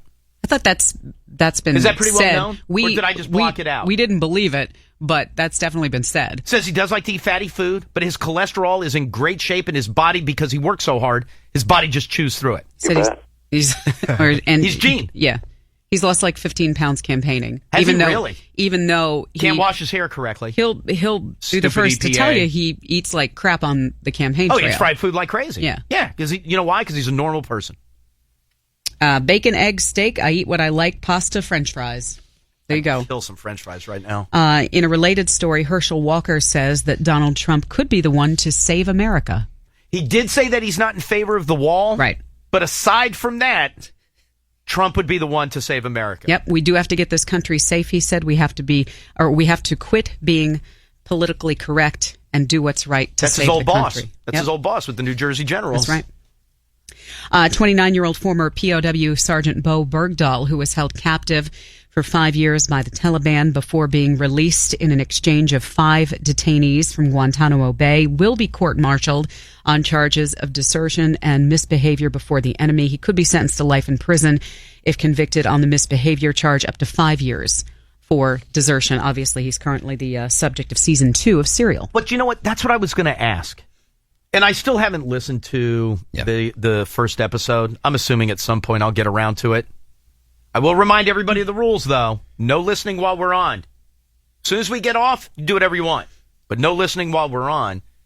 But is any of the news that broke yesterday about Bergdahl, is any of that in response to him being celebrified in Serial? Now, I didn't listen to Serial. Yeah. So I don't know what Sarah's kind of view of him or the setup is.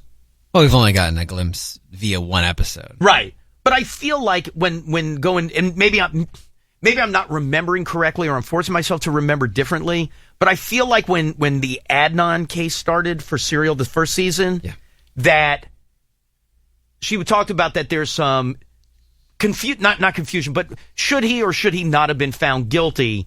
And she almost endeared herself to him. Now remember, though, her contact with Adnan was direct. Absolutely. Absolutely. That's not the case with Bo. However, when I saw the headline yesterday, I thought to myself, well, this is how that probably went. What's that? He thinks he's going to become an anti-hero using this Serial podcast? Right. We're going to court-martial. Right. That's the first thing that I thought of. Yeah. Is, so, okay, celebrity, here we go.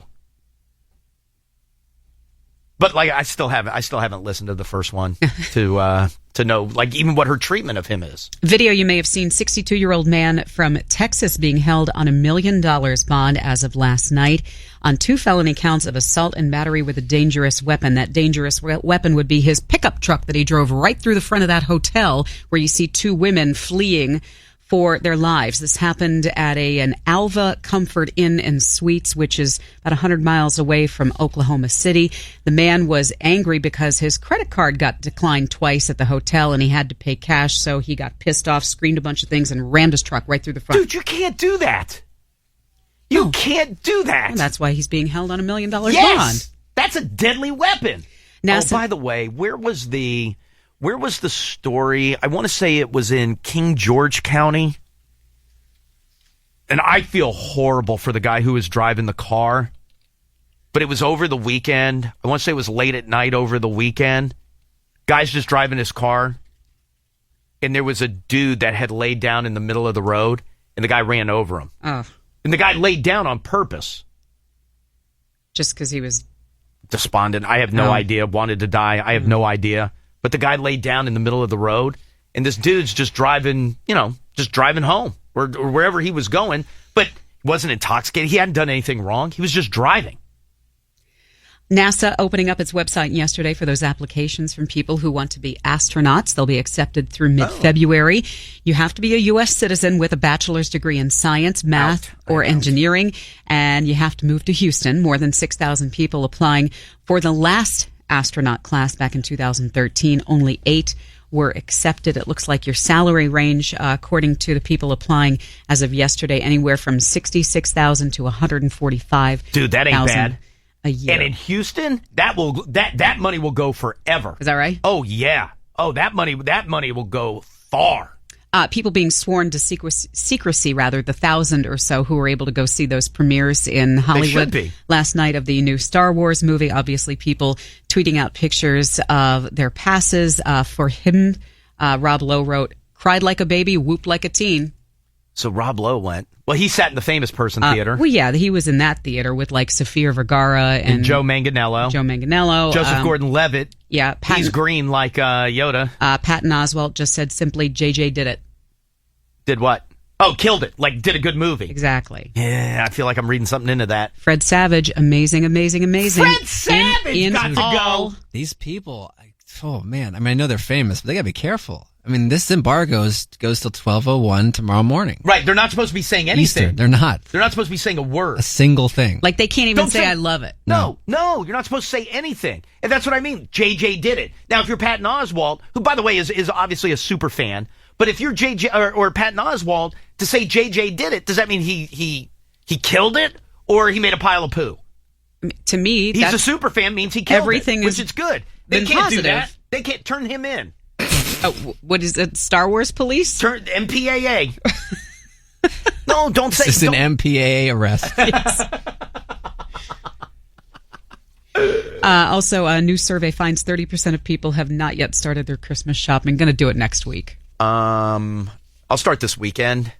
I ordered something. You said you've already bought. I ordered something. So I guess technically I have started. The official review embargo is set for 12:01 a.m. PST on Wednesday, December 16th. No review. What is today? Today, okay, so that's tomorrow. PST, Diane, that's Pacific Standard Time. Yep. So that's 12:01 in LA. Yeah. No reviews should be published until this time. This includes social media. Okay, so arrest Rob Lowe. Arrest Patton Oswalt. Who else? Joe Manganiello. Who? Can't find. We found a Manganiello. Yeah. Fred Savage. And Fred Savage. Arrest him. By the way, you know who followed the embargo rules? The normal people who didn't go sit in the famous person theater. Those people are fine. You don't see their crap all over the place. I just videotaped it. Because they know how to follow rules. The famous people who went to the Chinese theater, their ass doesn't stink, so they can say whatever they want. Post it tomorrow. Follow the embargo. I mean, the LA Times film writer put out a couple of different tweets about it. Strip him. Her. Both of them. I mean, going a little bit more. What did the LA Times newspaper writer say? What? People don't want to hear this. No, okay, not direct, but like, did they give a review of it? It doesn't matter. It doesn't tell you anything. Don't say anything. It tells you more than, Rob Lowe saying like, oh, I wept like a baby, or whooped like a teenager, or whatever he said. See, I know why he cried, because I know what one of the supposed spoilers are supposed to be. By the way, not related to Star Wars. Yeah. Do you see what the weirdest newspaper story is right now? Oh, this could be anything. What's the newspaper in Las Vegas? The Journal something or other. The dude who has the patch on his eye writes for them. Norm. The guy from Days. Diane. Diane. What is it? The Las Vegas Journal Review? Yes. They just got bought and they have a new owner, but the employees doesn't know who the owner is. So it was done in secrecy? It was bought by under some company name, but they have no idea who the owner of the newspaper is. So all the people at the newspaper are like, hey, we'd like to know who we work for. We'd like to know what their editorial policies are. But I mean, I realize I'm essentially talking about an extinct dinosaur. But all the people there, like, they're taking out full-page ads in their own paper going, who do we work for? Well, when is it going to be? Who's our boss? Yeah, I mean, they'll find out eventually, but when's it going to be announced? No, they're not. Never. They're never going to know who they work for. No. They have, unless the person who owns it decides to come forward and say, I own it, but it's under like a shell account, and they have no idea who owns them. That is weird. Isn't that weird? The employees launched a coordinated Twitter campaign. Yeah, because they want to know who owns them. It'd be like us coming to work today and going, hey, they sold you, which, by the way, would be a blessing. iHeart sold you. Oh, who's our new boss? Can't tell you. Can't tell you. And then, of course, you live in fear of like, okay, well, today's payday. Am I getting a check? Yeah. Who's signing my checks? Exactly. Who's name's at the top? Oh, today's Willard's last day, too, on the Today Show. Don't care. 81 years old, finally retiring. R.I.P. Full-time retire. He's not dead. full-time, retiring today. Giants beating the Dolphins 31-24 last night for Monday Night Football. Game winner touchdown was in the fourth quarter, an 84-yard pass from Eli Manning. Manning, deep shot, Beckham wide open. Odell, so long. Giants lead. Home coverage. Odell Beckham destroys him. 84 yards. The Giants now 6-7, three-way tie for first place in the NFC East. The Dolphins 5-8, eliminated from playoff contention. Moving on to other sports stories in the NFL. Colts are unsure if they're going to see Andrew Luck back in action this year. He's recovering from his lacerated kidney. Some think he could be back this weekend, but others think he is not close. Well, even he's saying he's not 100%. They think he might be able to start practicing this week, but who the hell knows? Ravens have signed quarterback Ryan Mallett. Joe Flacco, Matt Schaub both hurt, and they were forced to go with Jimmy Clausen in their loss to Seattle over the weekend. But remember, Mallett's a big crybaby. Yeah. Like Mallett, when he didn't get the starting job, and, I'm sick, and then he missed the team flight. Yeah, he'd be a crybaby. TJ Oshie, 2 goals and an assist last night. Braden Holtby had 44 saves as the Capitals beat the Penguins 4-1. Caps back home tomorrow against the Ottawa Senators. And by the way, Oshie's hit was completely clean. Oshie's hit on Bennett, there was nothing dirty about it. He actually takes a step to the left to hit him in the shoulder and avoid his back. It was so clean. I don't know what people are bitching about. Well, I know what they're bitching about because they're Penguins fans. There's nothing to bitch about. By the way, your team looked good for the first minute of the game, and then they look like crap again. But Oshie's hit wasn't dirty at all.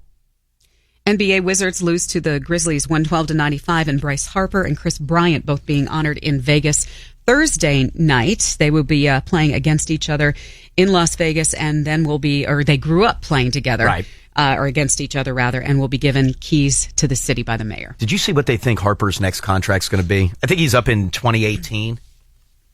They think that he'll become the first player to eclipse this plateau. Right now, I think the richest deal was still A-Rod's at 10 years, $275 million or whatever it is, or just kind of fluctuating from there. They think Harper, by the time he's free agent eligible, will be the first player to eclipse $500 million in a contract.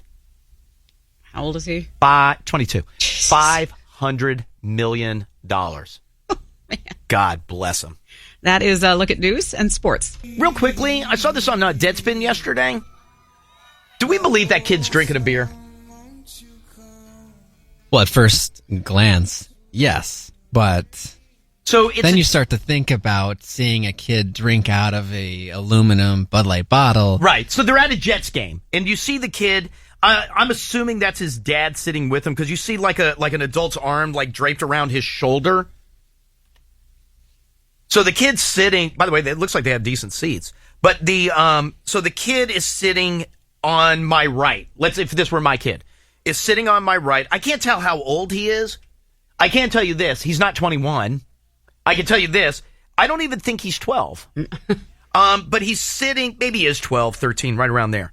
Now, I think he's younger than that. Who the hell cares? So he's sitting on my right, and it looks like Dad's arm is around his shoulder. And kid has a blue Bud Light aluminum beer bottle. And the video, it's a quick video, he's drinking it. And I looked at first to see, okay, is that like a cool water bottle that isn't a beer bottle, but it looks that way? It clearly looks like a Bud Light aluminum beer bottle. I don't think there's any debate that it's a Bud Light bottle. Yeah, no, it is. So does Dad know that he's drinking it? Of course he does. His arm's around him. Yeah. Maybe it's less alcohol. It's the new one. But I feel like I would notice if I were sitting with my kid, and let's just say he picked up, because it's one of two things. Going under the assumption he's drinking from the bottle. You know what? I'll give you the third. And Deadspin does point it out. Maybe they rinsed out the bottle and put something else in it. But I'll tell you why you wouldn't do that.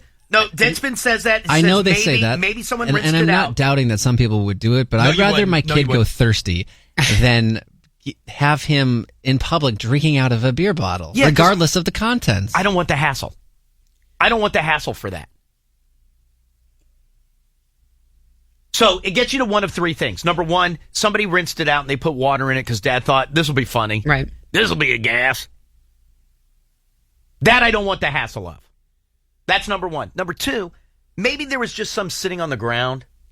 And the kid, no, that happens. He's just picking up a The random dad is bottle. right there. But okay, but that's what I'm saying. I feel like if that were my kid, I would see my kid pick up a beer bottle and drink it. Yes. I feel like I would see that.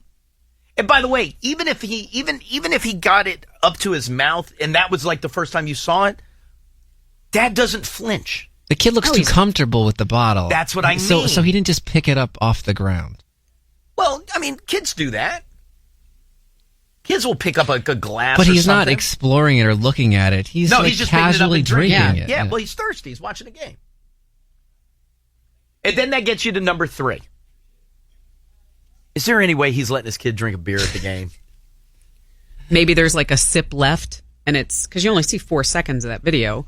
Maybe there's a sip left, and Dad gave it to him. I think it's more likely than him finding a beer bottle on the ground.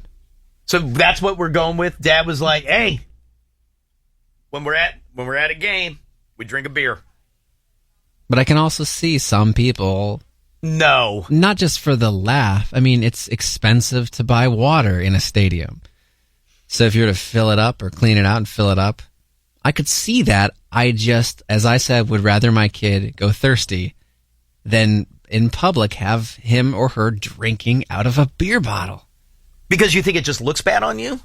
You said it. It's going to be a hassle. And now this turned into I mean, a viral video. Security gets you. Good luck explaining that away. Right. I mean, you probably could.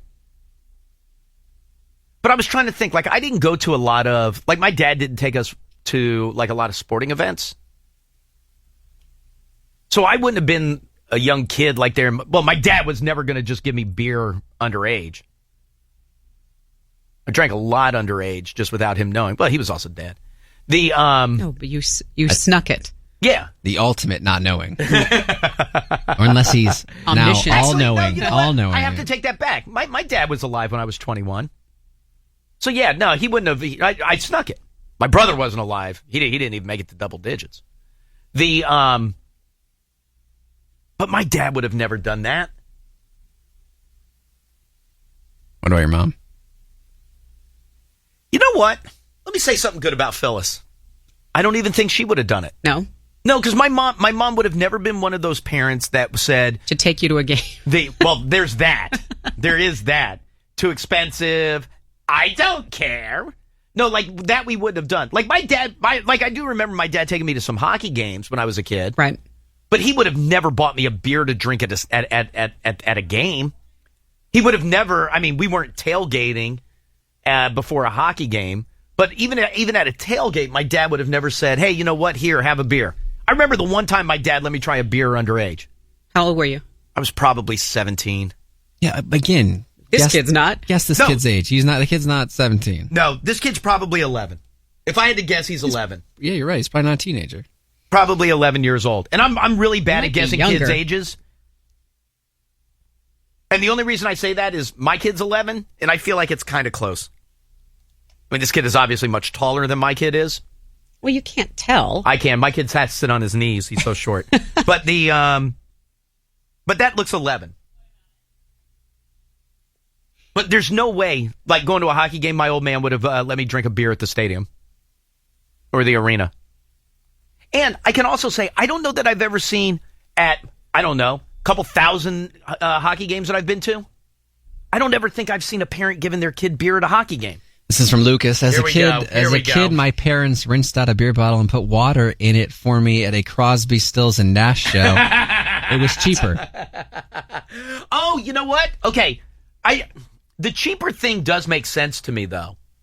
It is a hassle, but that does make sense. And you pointed that out. I was That gonna does say. make sense. No, you pointed that I out. mentioned that. Now I'm trying to think if I've seen it at a show. Still a no for me. It would stand out and you'd remember that. No. I will say this. I have seen, and I'm guessing the kid was a young teenager. I have seen a parent hand a kid a joint at a show. That I have seen. And I could remember it vividly. Thinking, holy crap, that kid just took a joint from his parent. That I remember seeing and thinking it was weird. And if that kid was much older than 13, I'd be surprised. I was at a Kiss show.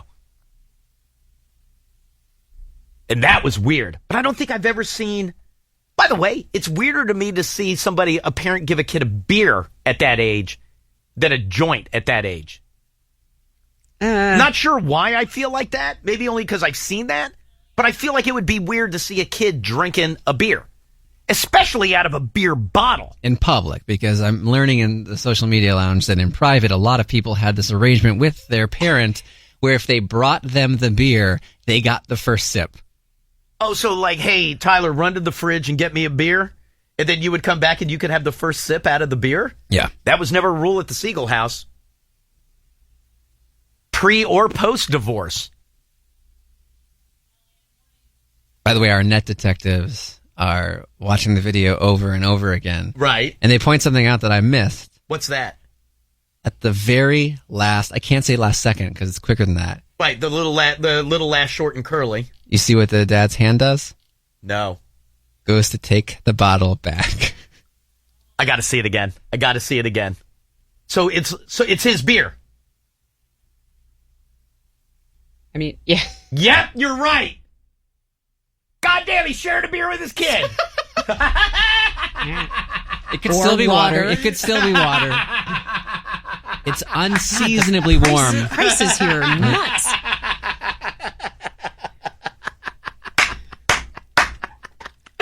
You know what? Good on the net detectives. Good on them. They just nailed that. So the dad's sharing a beer with his kid at the game. They're sharing whatever's, as the headline reads, whatever's in that Bud Light bottle. Holy crap. Holy crap. Holy crap. That changes everything. Never saw that. Never saw that at the end. Oh my God, who is that? That's Amy and her dad. Look, there she is. But she can't even walk. But you know what she can do? She can hold that beer up to her lips and have a chuggy chug. I'm the princess of beers. Yeah. Oh, that's a sponsorship ID that's unwanted. By the way, the first did Frank do that with your brothers? No. Get me a beer, you can have the first sip? No. Dude, I'd have run to I would have bought a mini fridge to keep next to the couch. Never shared a beer with my dad at a game. That's awesome. He goes to take it back. I love it. All right, let me do this. Kaylee, will you ask these people to hold? If you're on hold, give me one quick break. I will grab you next. Elliot in the morning.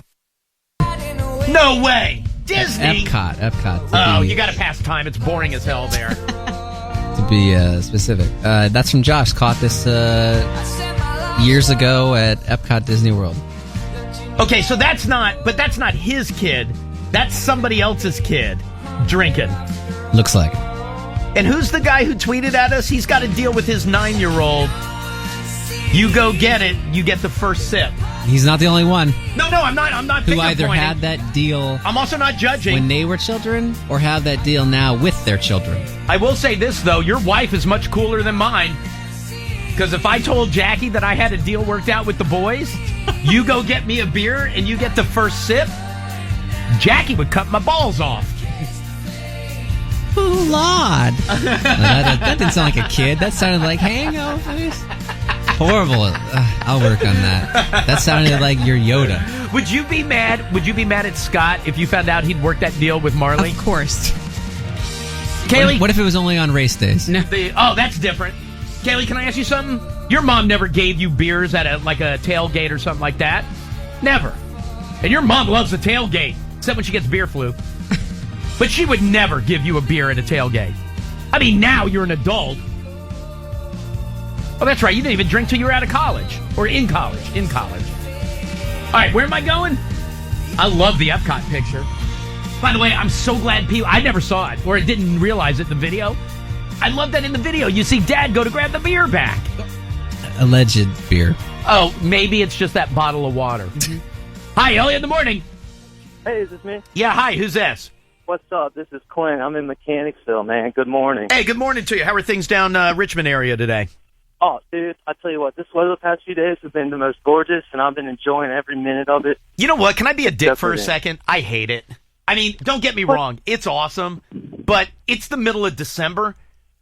Bring me some goddamn snow already, or give me cold. You just now started to hate it, because a couple of days ago you were loving it too. It's awesome. Don't get me wrong. It's awesome. I wear shorts all year round. Doesn't matter to me. This is a shorts man weather. No, right? It's nice. I love it. but I hate it because I love winter. Can't love have it winter. both ways. Anyway, I'm sorry. Go ahead, sir. Go ahead. Anyway, so I know we were talking about this whole young children drinking with their parents and whatnot, but in Texas, if you go out to dinner with your parents or your family, regardless of age, everybody gets a glass of wine, and servers pour it for you.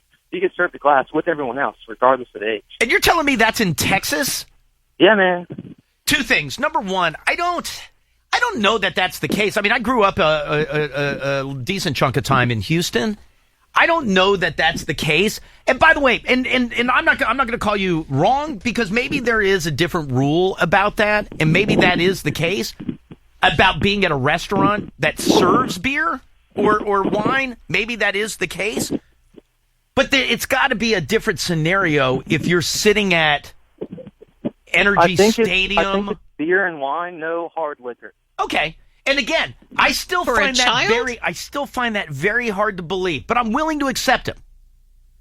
But there's no way that and that's a server coming over and pouring it for you. If this guy is right, there's no way if you go to a Texans game or an Astros game or a Rockets game or an Arrows game, maybe you enjoy the minor league hockey.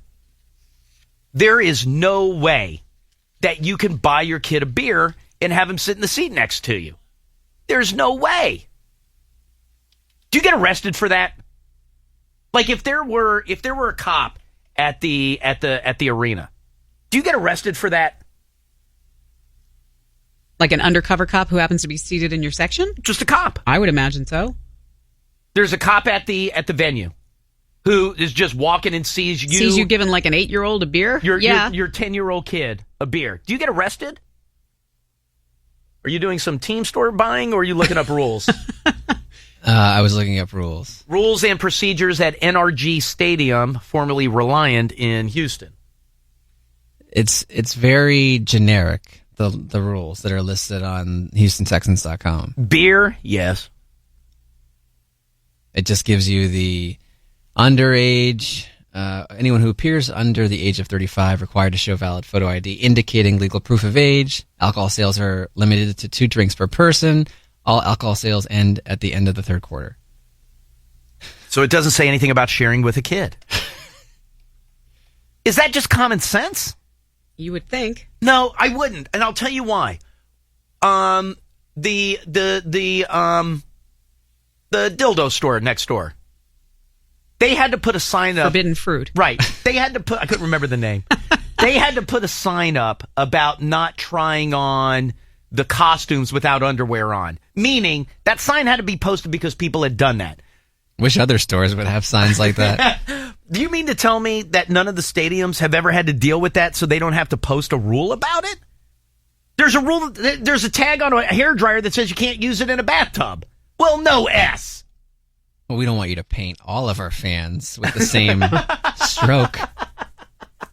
Can I go to line 4? I'll go to 4.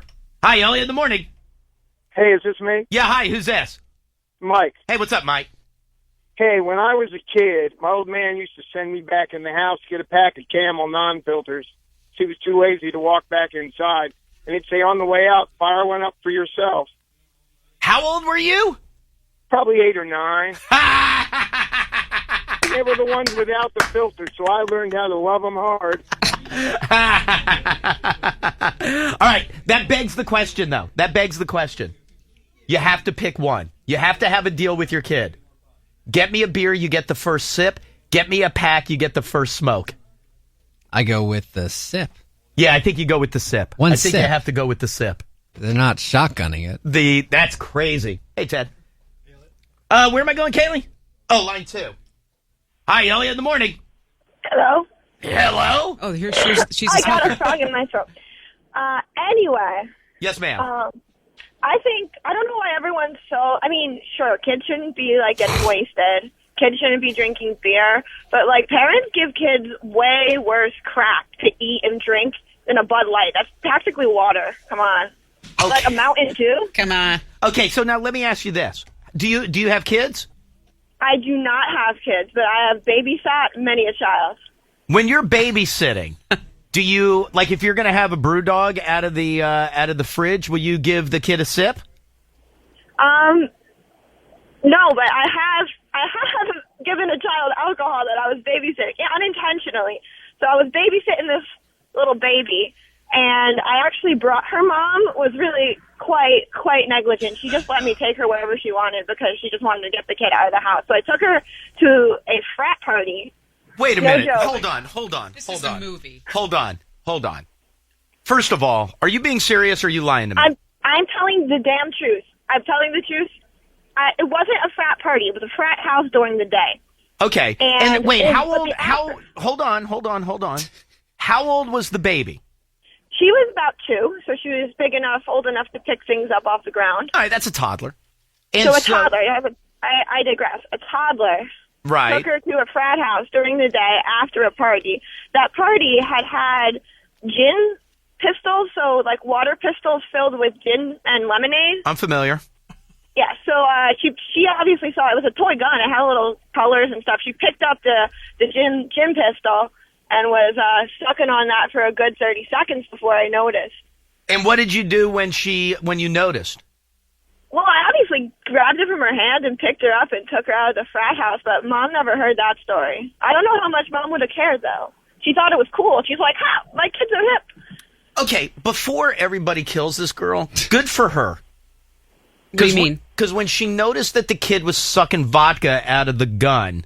It was gin, but yeah. I'm sorry, gin. Thank you for the correction.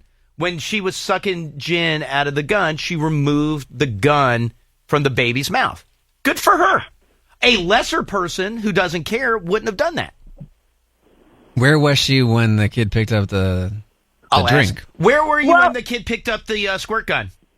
I was talking or something, but Playing cornhole. Kids can pick up anything. Like if you don't Yes. if you don't spend a lot of time with kids, you don't realize how curious they are. They'll get their hands and think about kids.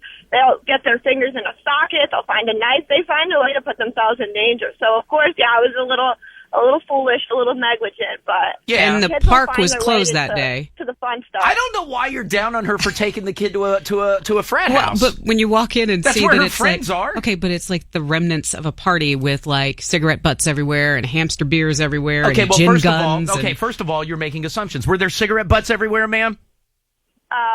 There may have been, but I don't Okay. think in reach of the toddler. Yeah, exactly. She was able to get the gin gun on the floor. On the floor. A buddy of mine, I shouldn't even say a buddy of mine, somebody that I know, their kid will pull gum off of anything and eat it. That's a toddler. They'll do stuff like that. Right, so don't get mad at her for the gin gun. I feel like everybody's going to go after her. Too late. No, I Too mean, late. go after me if you want. I think the saddest part of this story Yeah, is don't that go the to hell. mother Is was they're drinking not Mountain upset. Dew. Wait, what was the saddest part of the story? That the mother thought this was completely okay. I was an 18-year-old kid, so I was gonna be negligent, but the mom was okay with it. So it was her fault for not vetting the sitter better. What I look for on a babysitter's resume. Goals. Be negligent. Oh, man, this sounds good. I'm with her. She was saying, I'm living my life. I just went to I'm see living some my friends. Amen. What's your gig now? What do you do now? I shouldn't say this on the air, but I run a nonprofit. What kind of nonprofit? We work with older youth, 18 to 24 year olds. Oh, okay, that's fine. Hey, drinking So age. not under 18. I don't share beers with them or gin guns. Hold on, I'm very concerned. And sorry, I'm a touch distracted, but out of my left eye, can they hear me in there? I don't know. No, the Struts are playing with the dildos in the office, and that's fine. There's a bag of new and a bag of gently used. I don't know what bag you're grabbing out of, just so you know. It's a little late to put your hands up now. Anyway, I'm sorry. So you're running a nonprofit. You know what? Good for you. Still helping the community. Good for you.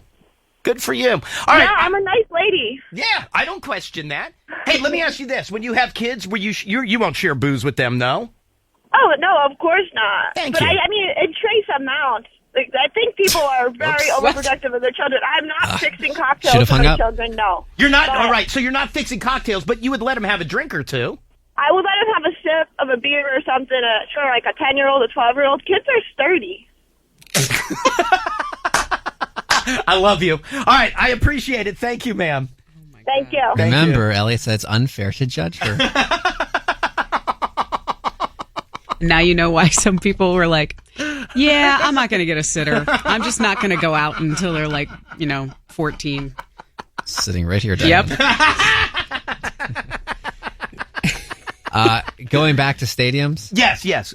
3 years ago, parents at the Diamond in Richmond got arrested and hauled out, letting a kid drink from a beer. No kidding. Did they really? Sitting in the stands. Yeah, that's from BT on Twitter. I figured that would be a regular rule.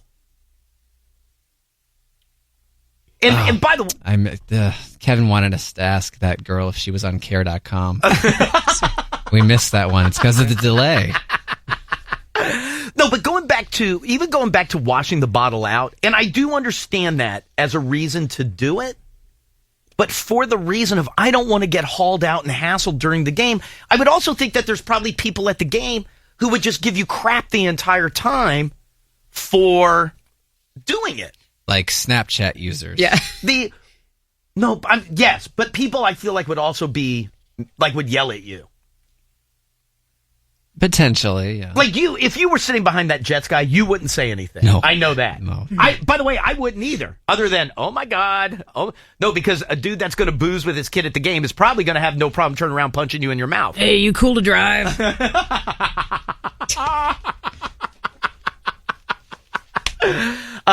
Line 4. Hi, Elliot in the morning. Is this me? Yeah, hi, who's this? Oh, this is Steven. Hey, Steven, real quick, what can I do for you?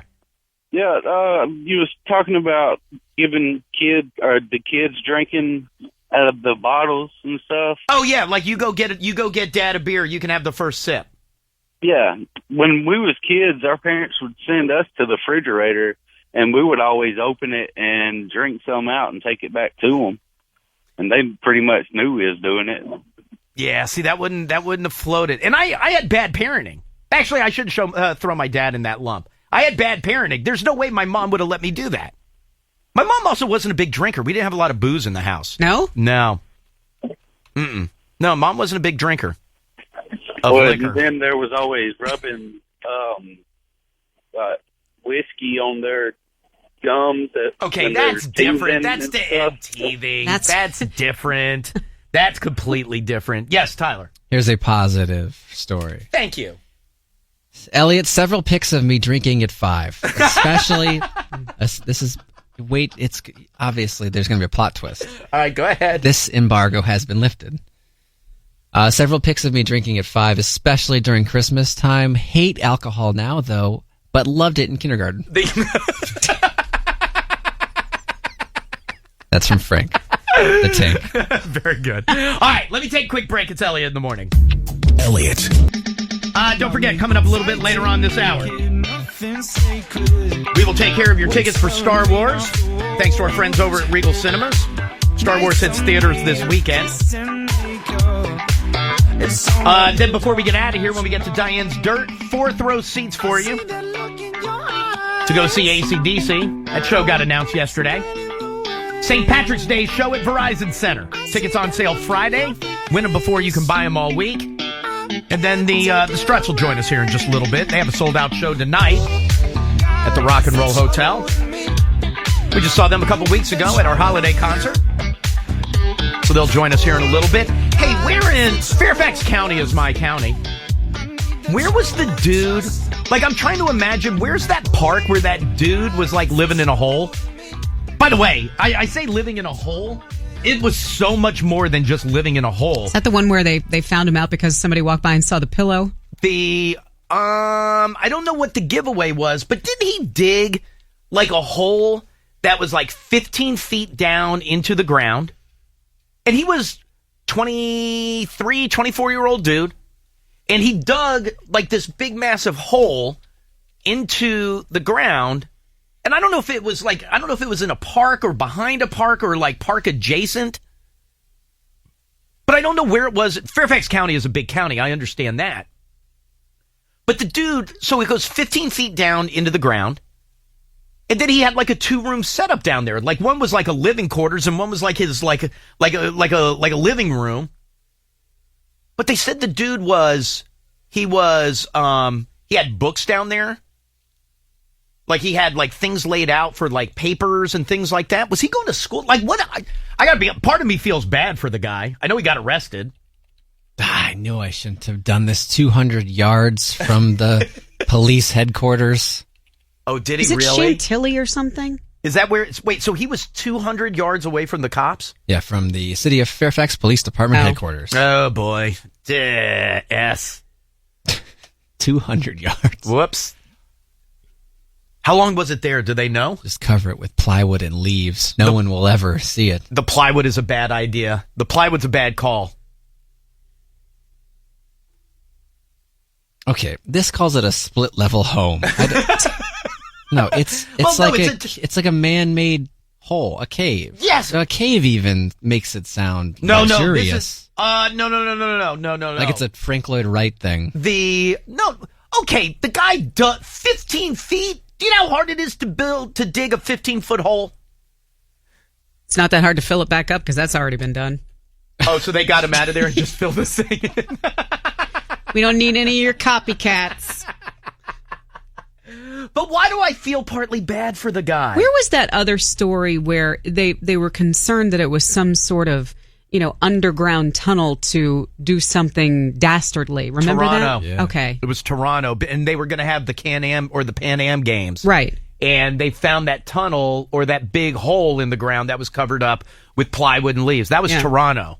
And it was close to one of the venues that they were going to use for the games. Give the guy credit, though. I mean, he dug little stairs down there, so it's not like he had to drop down 15 feet. He had a little staircase. That's what I'm saying. Like, part of me feels bad for the guy. He wasn't doing anything. Do you feel for him? Because I do. You mentioned it. They did find like homework assignments and books, and they didn't find like beer cans and syringes. Yeah. Is that why you feel bad for him? Yes. That's 100% why. The guy was down there, books, homework assignments. He had like a like the alphabet hanging up, and it wasn't beer bottles, syringes, stolen. I stole this from here and stole this from there. It just sounds like a dude who was Didn't trying. have anywhere to stay. He was trying. Oh, they found clothes, his, but he was trying. And I also don't like, can I tell you the other thing that I don't like is when they found his hole, they refer to him as not being home. That is true. Wasn't at the home. Well, it says home he created. Oh, okay. All at right, the home he created when police entered and began to dismantle it. When he returned and said he lived inside, he was arrested. So what are you going to do with him? What are you going to do? They put him, I guess he had an outstanding traffic warrant in Arlington. I guess they put him in some sort of detention facility. So the dude's got a car? Yeah, but you know what? I mean, who knows how far that goes back? I don't want to live in my car. You know where I want to live? In this house I just made. You don't feel bad for him? Well, sure. And if not for poor... That was convincing. No, it wasn't. Well, I was thinking, like... If not for poor location... I would rather live in my car, but that's my choice. That's not his. I wouldn't rather live in my car. I told you, one of the guys who used to work at Pirate Radio lived in his car. You know who didn't look happy? Him. Well, it's not an ideal that. choice. What about the guy who used to do nights at the country station? Everybody used to make fun of him because he lived in his car, myself included. He lived in Boxer's man cave. Well, that was a mistake. You don't let that animal in there. But why would you? I would much rather live in this man-made split-level home versus my car. And by the way, I would bet that traffic infraction goes back to when I bet he doesn't have a car. That's entirely possible. I bet he doesn't have a car. But wouldn't you rather dig yourself a 15-foot split-level home than live in your car? Can I answer for you? Yes, all day. See, having never lived in my car, I'm with Diane. I think I would automatically assume cars got to be better than living in the ground. No. I would feel safer.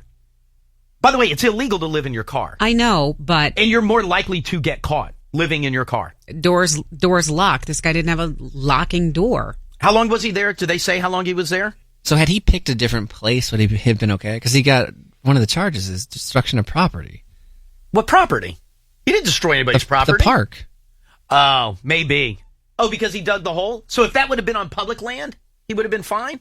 I thought that's what you were saying. I don't even know what you would consider public land, though. Because you're like, oh, it's illegal to live in your car. Well, As no, if it it's is. totally legal to do what he did. Well, actually, it's not illegal to live in your car. It's illegal to park your car somewhere and live in it. So, like the guy who did nights at MZQ, when he was living in his car, he got kicked out of the parking garage across the street because you can't park there. He used to stop at a McDonald's parking lot, but he got kicked out of there, and the cops would roll up and be like, dude, you can't live here. At least this guy's in his hole. He's good to go. Other than he was right by the police station, and they could see his hole. Hi, Elliot, in the morning. Hey, is it me? Yeah, hi, who's this? Hey, this is Luke from Fairfax. Hey, what's going on, dude? Hey, man. No, yeah, so like you guys were saying, he actually did it like 100 yards right behind a police station. Yeah, that's and unfortunate. I go to that park all the time, and yeah, he was right behind the police station, and apparently like a bunch of walkers, like I've walked that park plenty of times, and when you walk that park right down the street and everything, right behind the police station, the trail goes right behind the police station and comes out at like a major road right in the middle of a neighborhood. Hey, where in Fairfax County is that? All right, so it's right in downtown Fairfax, like Fairfax City. It's right down the street from Fairfax High School, like a mile down. Oh, the sure. street from Okay, Fairfax I know where that is. Sure. Yeah, it's what is it? It's Van Dyke Park. And the that's how you pronounce it. The don't you kind of feel for the guy though? Oh, absolutely, absolutely. And there was like people that they interviewed beforehand that were like, you know, I definitely feel for the guy. Like he made his own home, like he made it himself. Yes. And they showed you the pictures of like the tools he used. It was like a small shovel and like a gardening fork and like these really small hand tools. And he made it like 15 feet deep with 2 rooms and split level. It's like this guy put some thought and effort into his home. Right. And you know what they busted him with?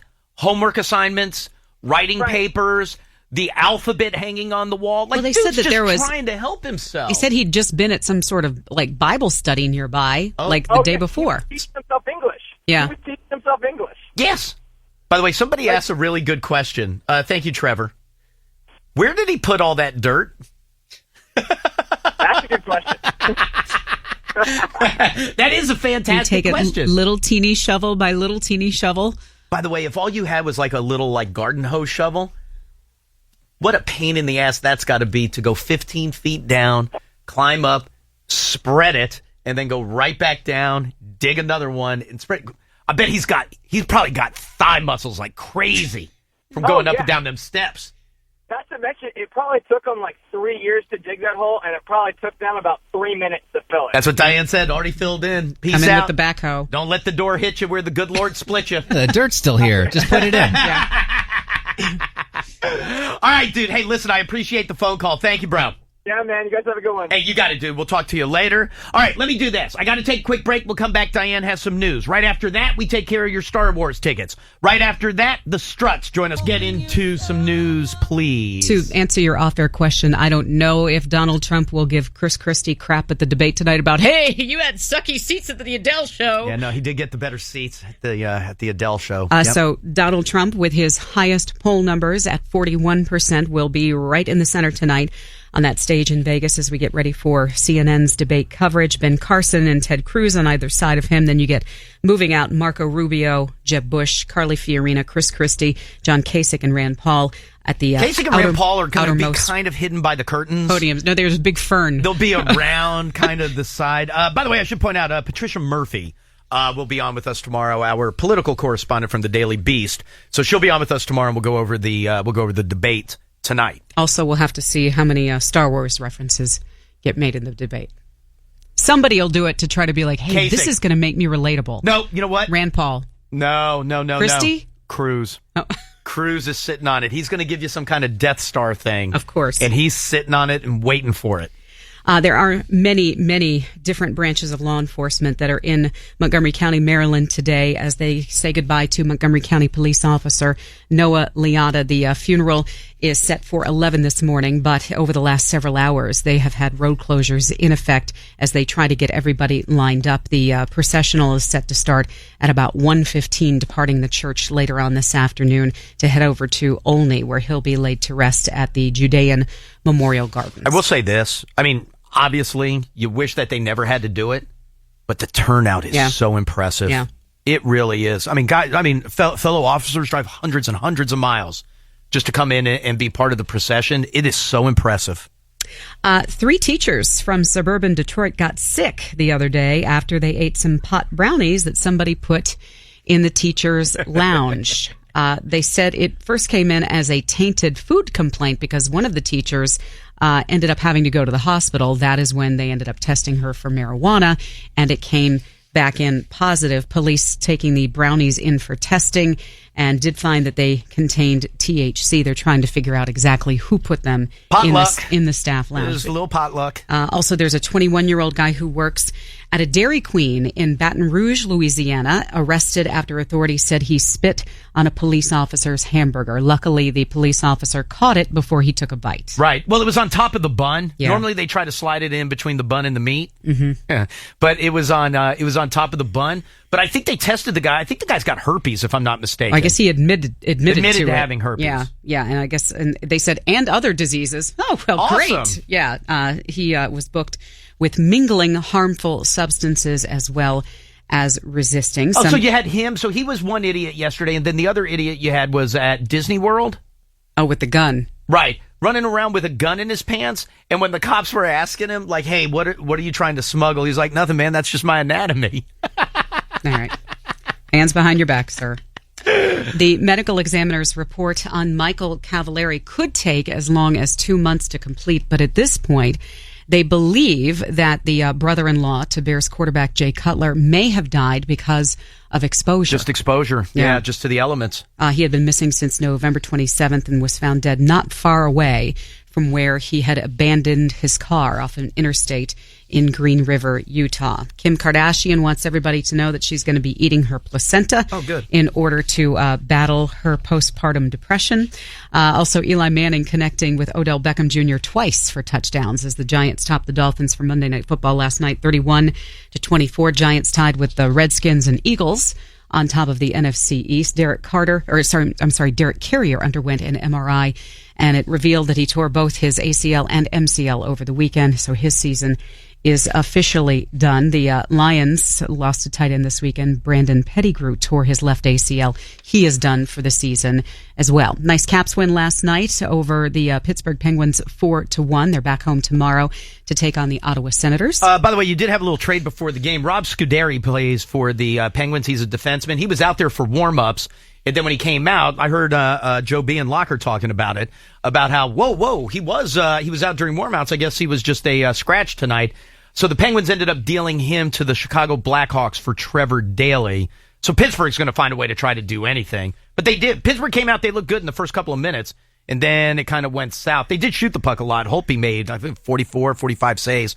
Holtby was great. Caps looked so good last night. Oshie had a hell of a game. Also, Nate Thompson from the Ducks suspended for 3 games after his weekend hit on Justin Falk from Carolina. He got a major penalty as well as a game misconduct after the elbow to his face. Thompson has played 4 games for the Ducks this season. More problems for LaShawn McCoy. He's been accused of being a very rude customer in the past, but apparently, I guess there was a bad altercation, not really an altercation, but a back and forth between he and a waitress at Chicky and Pete's. Oh, in Philly. How about you take off your headphones and listen to me when I'm trying to talk to you? Oh, it's this. I think I saw this. The waitress was standing at the table to try to help him. And he's like ignoring her. Yeah, and he kept his headphones on and wouldn't look at her for like 10 minutes and then got bitchy that nobody come over to help him. Exactly. Let's look at news and sports. It's Elliot in the morning. Please welcome Luke, Jed, Adam, and Gethin. Please say hello to the Struts, please. Yeah, boy. Howdy. How we doing, boys? We're good. We're a bit tired. We drove from New York last night after playing on Late Show, Seth Meyers. Yeah, no, I was going to say, I saw you on, I didn't stay up late, but I saw I watched it this morning when I got in and saw you guys. But I was going to ask, was there anything afterwards, or was it just finish up and then come straight down? We literally just finished and then we jumped into the van and headed here. But it was a bit difficult to sleep last night because obviously I think I think it was shown about one half one in the morning. Like, it'd be rude not to stay up and watch it, really. And then you're lying in bed with the adrenaline, like, wow, that really happened. I also had a full fat Coke at McDonald's. I'm sorry, wait, say that again. You had a full what? Full fat Coke at McDonald's, so I think that kept me up as well. Oh, so that kept you going? Sure, yeah, I can see where that would do that. But the taping is early. Like, I don't, like, you guys were done. Like, I would just think it would just throw off your regular schedule of perform late, get on the bus or in the van or whatever it is, and then just sleep and hit the next town. But I could see where that would not screw you up a little bit, but just mess things up. It's dependent on the size of the bus, and the size of the bus yesterday was not big. Oh, okay. Since it wasn't actually technically a bus. Oh, it's like a school bus, like a van. Like it's a nine-seater. It's a nine-seater bus. Yeah, a van. But it looked like, and I mean, I'm just going by what I saw on TV. It looked like everything with Seth Meyers went great. Oh, it was great. Yeah. It was a great honor, and they were really hospitable, and we felt really at home, so it was lovely. And did you spend much time hanging out with Bradley Cooper? No, we didn't get to meet him. Like, I had a wee next to him in the toilet, but that was about it. We were joking. Like, he really is probably the most handsome man. Is he really? On the planet, other than you, mate, obviously. You know what? Thank you. Very kind of you. I'd say the same about you. He's quite tall as well in real life. Is he really? I was like, wow. When I saw him walk into his dressing room, he's very, very tall guy. But why? I don't understand. So, like, there's not somebody who, like, introduces and says, like, oh, this is Bradley, this is the Struts. Like, there's no... I think sometimes they do. I think with that particular night, I think depending on their schedule. So Bradley's just too famous. He was in, and then he was straight out. He was right out, yeah. So. No, and you know what? He probably didn't stay up last night to watch himself on TV like you guys did. No. Probably not. And then the other thing I feel like, we talked about when you guys were coming in, I do want to thank you guys. You guys were awesome at our show, was a week and a half, 2 weeks ago. That was awesome. Thank you very much. That was great. That was great. That was, and I don't know if you guys hate where you were. I don't put together the order that everybody goes in, but I don't know if you guys hate that you guys went first that night. Mm-hmm. So I don't know if you hate that, love it, doesn't matter. It's just being on stage and performing. But goddamn, did that kick the show off? Unreal. Well, I think we still have to kind of remind ourselves, like, this is our first run throughout the US, and when we're given slots like that, right? We've been doing a lot of early slots, but with a lot of great big bands, people like Bastille and Fall Out Boy, 21 Pilots, and sure. To be honest, it's like, wow. I mean, even being put on first, and we haven't even got our album yet out, right? Is really surprising. So we just get up and do it. But see now, and I will tell you this though, is that, and you don't hear this a ton, but going first, I mean, people, like, when we were talking about it the next morning, people were like, holy crap. Struts killed it. I mean, they were unbelievable. People who had not seen you before were like, holy hell, that was unreal. Because I mean, the set was fantastic. Thank you. But but is it hard? Like, I know that you were saying this is your first run through the U.S. Is it hard to remember that? Not that it's your first run through the U.S., but you guys have been doing this overseas. I don't want to say forever, but certainly it's not your first run. If you were back overseas, it's not your first run there. No, it's not. But I think. We're just putting everything in perspective. Things are going really, really well, regardless. And yeah, I mean, we've been going for a long time throughout Europe and the UK. But in terms of like the draw that we've had, right? We've been doing sort of between 1,000 and like 3,000-4,000 people a night now, right? Playing with these great bands. So it's kind of like. It's an honor to do it, Because I'll tell you, like, I know you guys have a show tonight at the Rock and Roll Hotel, a sold-out show. And I feel like it'll be one of those shows that people will look back on one day. And I don't know if you guys were like that, like, growing up or before you were in bands and going to see people. You were like, oh, you know what? I remember seeing, and then fill in the blank, when they played this size venue. And you're like, there's no way. Like, at some point, somebody saw the Beatles play. Not making the comparison, mind you. But somebody was like, I saw them when they played nothing. Or I saw Nirvana when they played this little itty bitty club. And again, not to stretch the comparison, but somebody at some point will look back and go, I saw them at the Rock and Roll Hotel. Yeah. Like, I feel like it's that kind of momentum is growing. Not to the Beatles and Nirvana. I mean, God bless you if it happens. But but you know what I mean? Like, at some point, it's cool. It's bigger than, it has become bigger than those size venues. It's definitely growing. And I think, what's really special about the last just over 6 months we've been here and touring is, like you said, it is growing really rapidly, and we're not going to be able to do the 500 to 800 capacity venues soon, coming next year and going into the new year. And by the way, that's a good problem to have. It's a great problem. That's a really good problem to have. But and what's going to be special about these performances, leading into next year is the style of performance kind of has to change as well. In what way? Well, obviously we're kind of big and bombastic. Yes.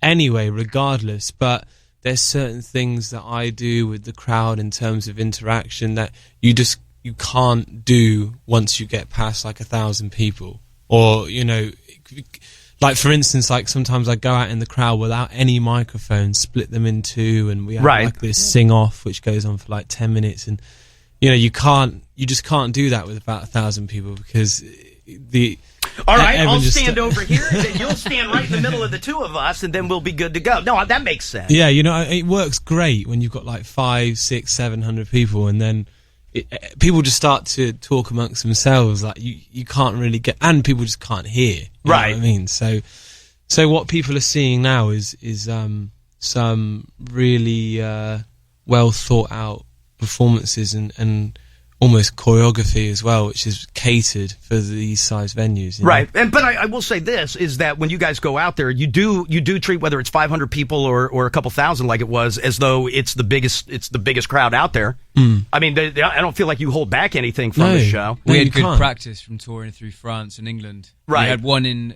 2 or 3 years ago. We played to, genuinely, there were less people in the crowd than there were on stage with us.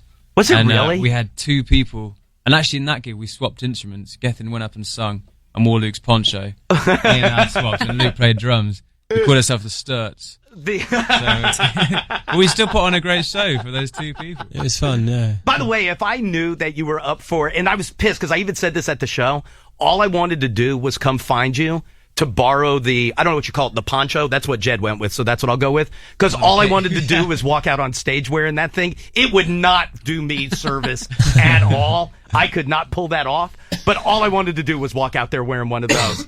You pull it off, it looks badass. Thank you. I pull it off, people throw crap at me. It would not work. I've had that before as well. I've had hot urine thrown at me. I'm sorry, say again? I've had hot urine thrown at me. Out of man, I love this band, watch what I'm gonna do, or I hate these guys. It's more like a confused kind of reaction, when some people kind of see me.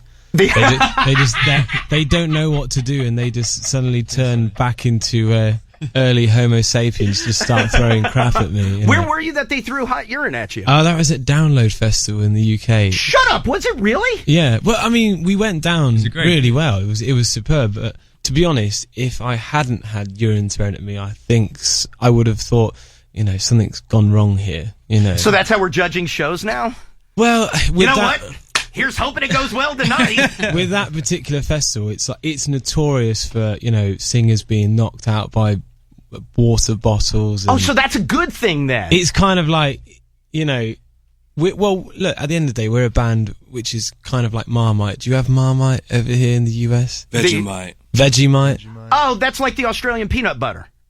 I guess so, yeah. It's a yeasty substance that you have on toast. Love it or you hate it. Anyway, long story short. You love it or hate it? I hate it. Yeah, okay. So yeah, it's like, we view our this band is kind of like a Marmite band, as you say in the UK, where, people are really either really on board with it, or some people just really hate it. And if we have that in the crowd, especially these festivals where the majority of people, don't know who we are. Right. You've got to expect a bit of reaction. Now, let me ask you this. Go back to what you said earlier. Like you're making your first run through the US. The record isn't out yet. The EP is out. I would like to actually just announce for the first time. Wait, is this like breaking news? Ever.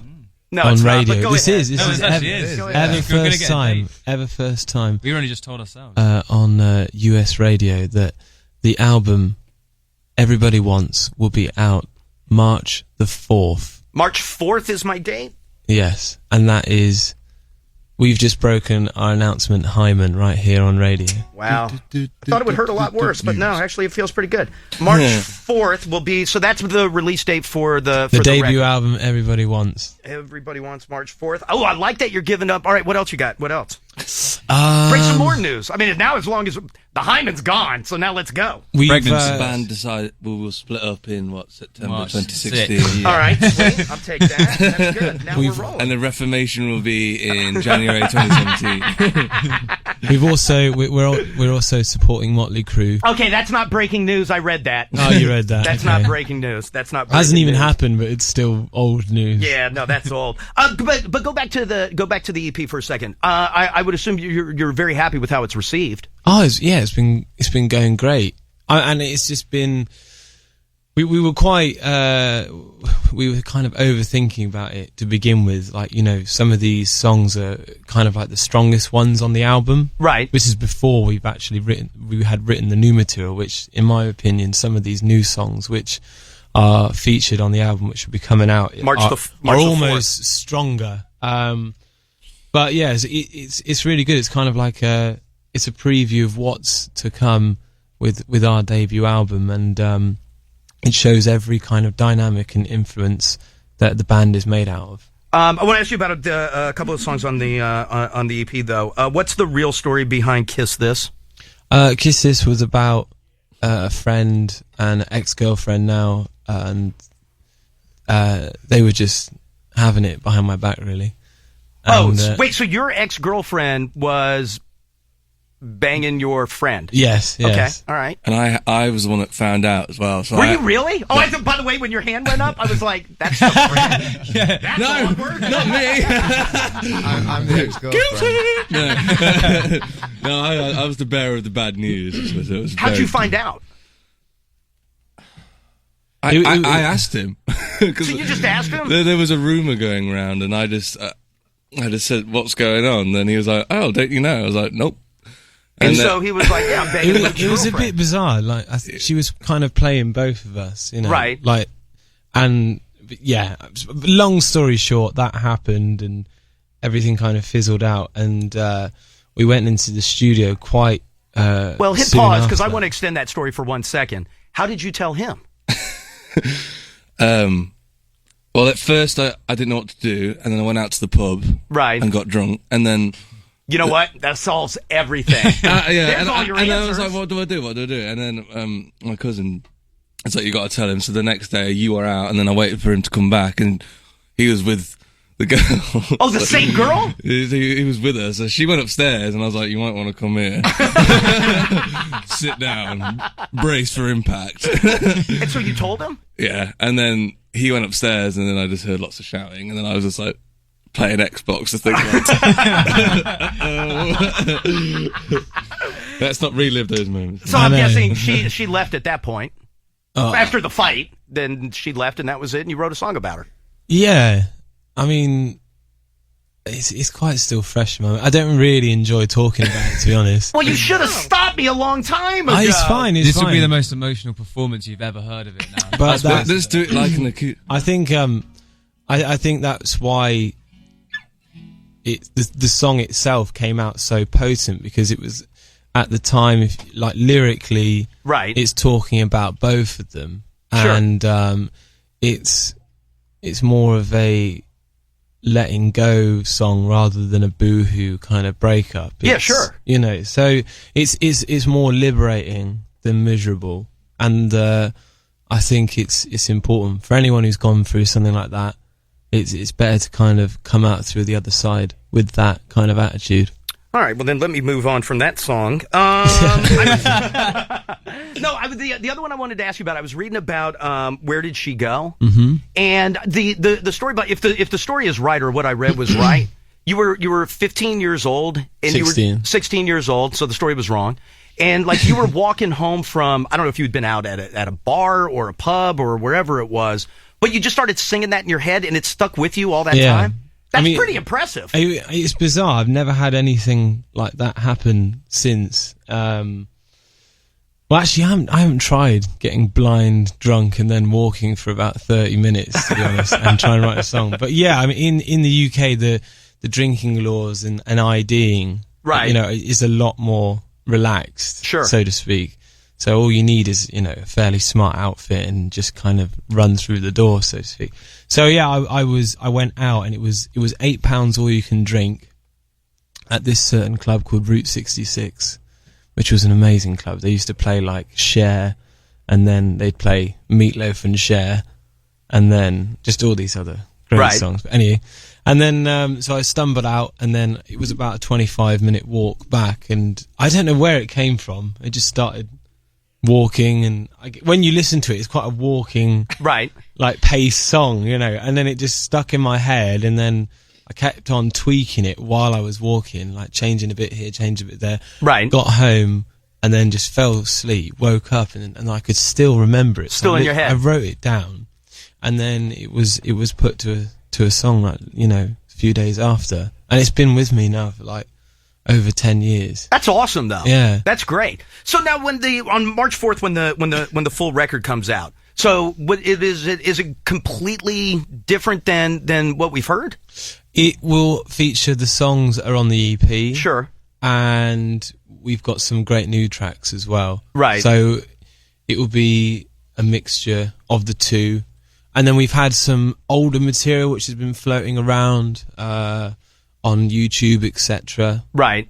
Throughout the UK as well, which we have remastered. We've redone these tracks. Everybody says that's hard as hell to do. It's not. It's not hard to go in and do because they weren't finished anyway to begin with. We ran out of money and time when it came to these first versions of some of these older songs. So coming back to them and having the second chance was really great, and now they sound better than ever. Was it fun to go back in the studio and redo them? Well, I didn't. We needed basically Jed and Geff to play on a lot of them because a lot of them still just had like drum machines on it. Right. And, we'd have like the producer playing a bit of bass and whatnot. So it's been good. We've been playing those songs for the last 4 years. Right. And now we've got them back in the studio and they're on the records, which is really cool. And it's given it a more authentic sound, something which actually reflects our live show more than ever. So it's really exciting. All right, let me do this. Let me take a quick break. The Struts are with us. Sold out show tonight at the Rock and Roll Hotel. Have you heard? The EP is out and available now. The full record will be out March the 4th. That broke this morning. So let me do this. Let me take a quick break. More with the Struts next. Elliot in the morning. From the John C. Something first, and then we'll get into some other stuff. Cool. Fantastic. This one is called Kisses. 1, 2, 3, 4. Thomas says, "See get away from me," saying I was bad for you. He got his way. I'm gone for good. Making up stories, keeping it secret, taking your word for truth. You were bad for me, so I'm gone for good. I did all I could, so kiss this one more time and I'm gone for good. You misunderstood, so kiss this one last time and I'm gone for good. Thomas said sorry, coming back crawling, didn't give a rip off. He stole from me, so I'm gone for good. Getting back from this, no second chances, another phone calling on. You're back for me, but I'm gone for good. I did all I could, so kiss this one more time and I'm gone for good. And you misunderstood, so kiss this one last time and I'm gone for good.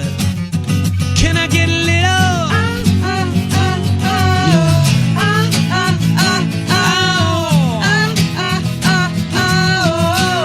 I said, kiss this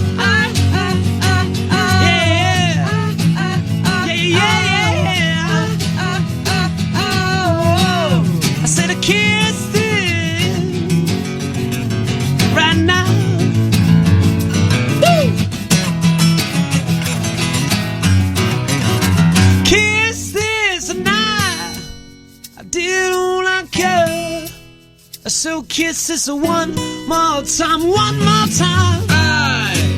I did all I could. So kiss this one more time and I'm gone for good. You misunderstood. So kiss this one last time and I'm gone for good. Can I get a little?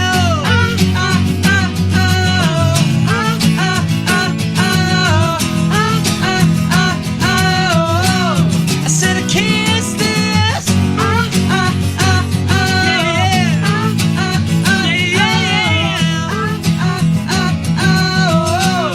Said I kiss this.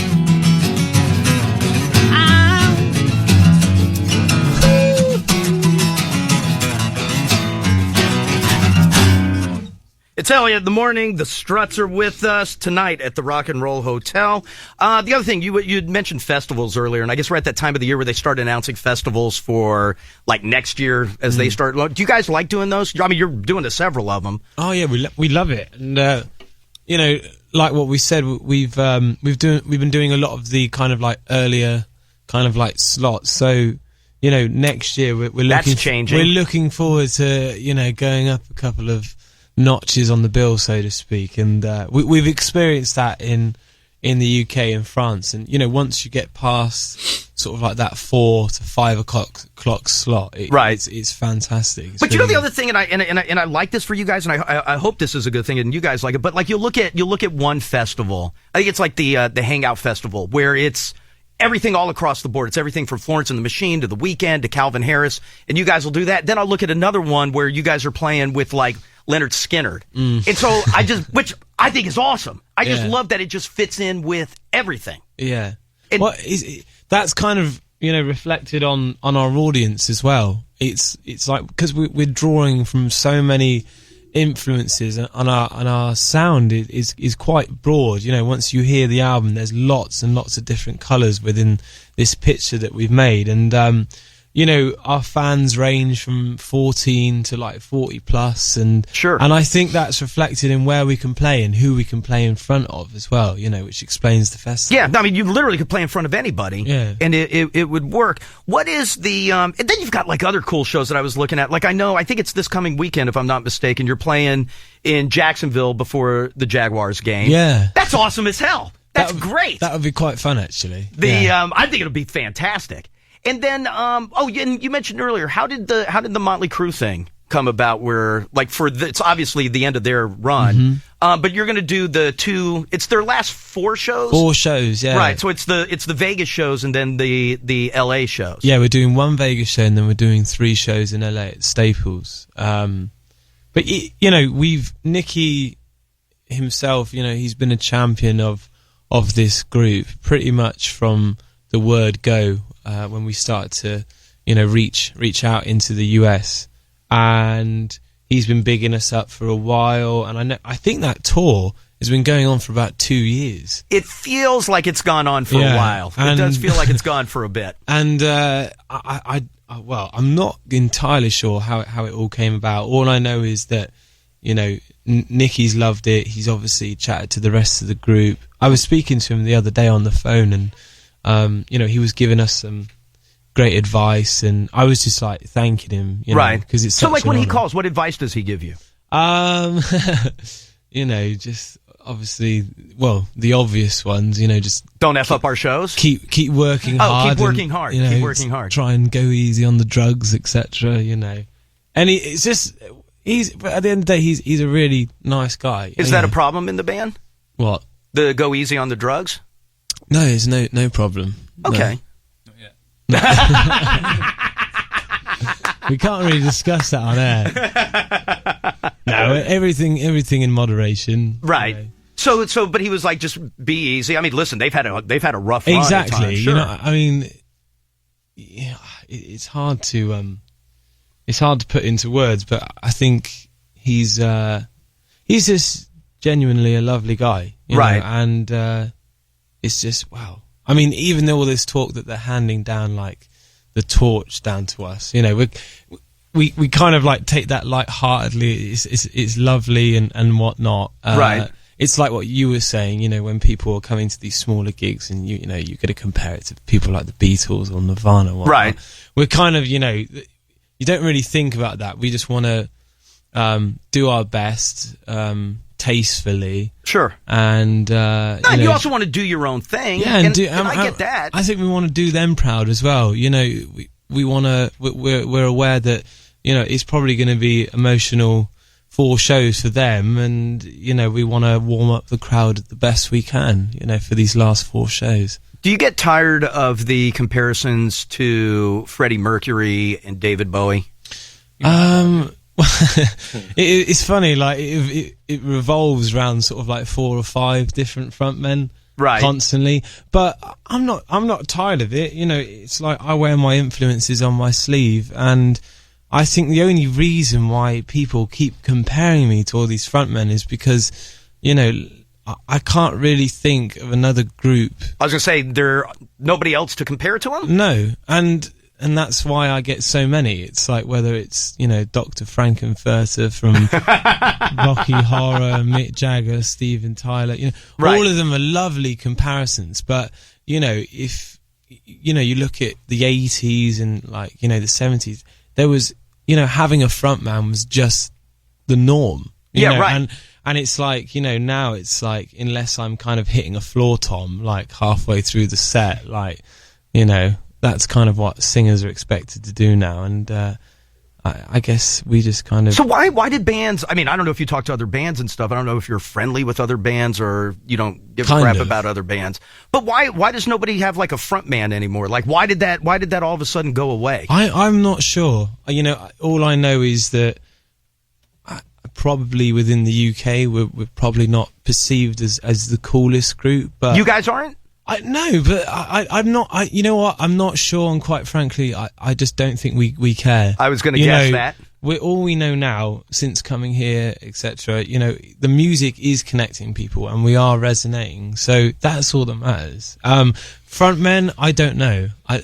No one's stepping up to the plate, Right. But the one of the reasons I asked about like the Freddie Mercury thing is I just read Joe Elliot from Def Leppard was talking about you guys. Yeah. And so they were, and I don't know if you guys like them or I like Def Leppard, yeah, for sure. So like they were asking him like, what do you listen to now? And touring around, and he was talking about, I listen to the Struts, and then he went on and was talking about you saying, God, that kid reminds me of. It's like watching Freddie Mercury up on stage. And so even when you see like Joe Elliott say it, you're like, all right, well, I mean, that's not a bad thing. It's a great thing. I mean, I'm not going to beat around the bush. That band and, him as an artist and a performer, he has been a huge influence on me, but there's been lots of people as well. Like, my closer friends and even the bandmates can see straight through it. They can see more than that. They, like Michael Jackson, for instance, James Brown, right, Mick Jagger, and all this kind of. Well, early on, Michael was it, right? Exactly. Yeah, that's exactly it. He taught me how to, move. Not personally, but, right? I would like to think so, but so yeah, I went. Taught myself how to move first, and then singing came later. So I guess vocally, Freddie has been a huge influence, and physically, performance-wise, I think Michael Jackson really kind of kicked it off. So, but if you mentioned Mick Jagger as being one of those influences, when you guys opened for the Stones in Paris, was that nuts? It was amazing. We got to meet them, and Mick especially. He actually went out of his way to. Walk over to us and say hello, and it was a really bizarre, overwhelming experience on the whole, especially when we watched them sound check and they were doing Wild Horses.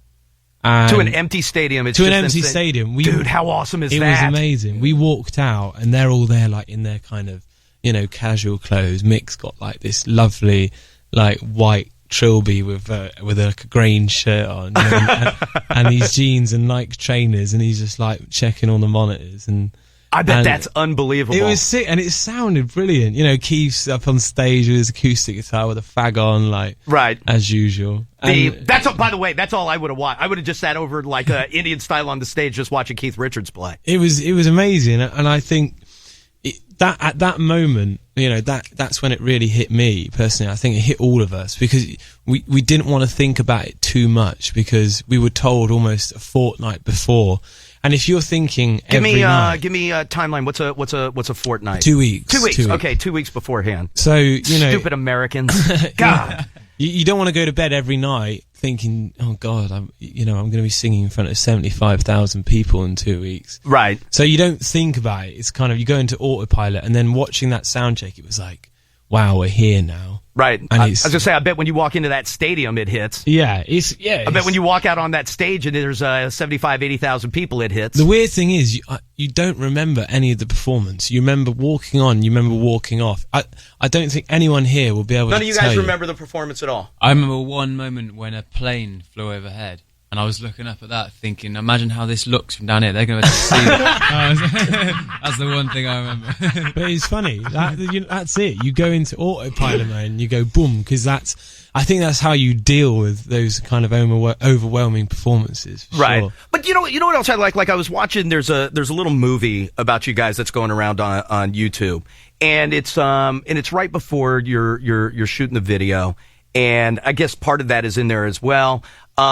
But it's like at one point you guys are just walking, like you're taking a bunch of pictures all over. I'm sure you know the movie I'm talking about. Oh, but like at one point you're like in the metro station singing like "Come On, Feel the Noise." Oh yeah. And then like the next part, like you're out doing like real stuff. So like when you say like, not that you don't care, but you don't take it too seriously. No. But it is your job, and you do take that part of it seriously. We do. We take the art really seriously. I think everything else that comes with it, whether it's like your interviews and like even the voiceover liners that we do on radio, and I think you've got to take your music seriously and you've got to put the effort in. Right. I think when it comes to performance, and everything else that goes with it, if you don't have fun and if you take yourself too seriously, I just don't see how you can have longevity within it. Right. Because you got to do it so much.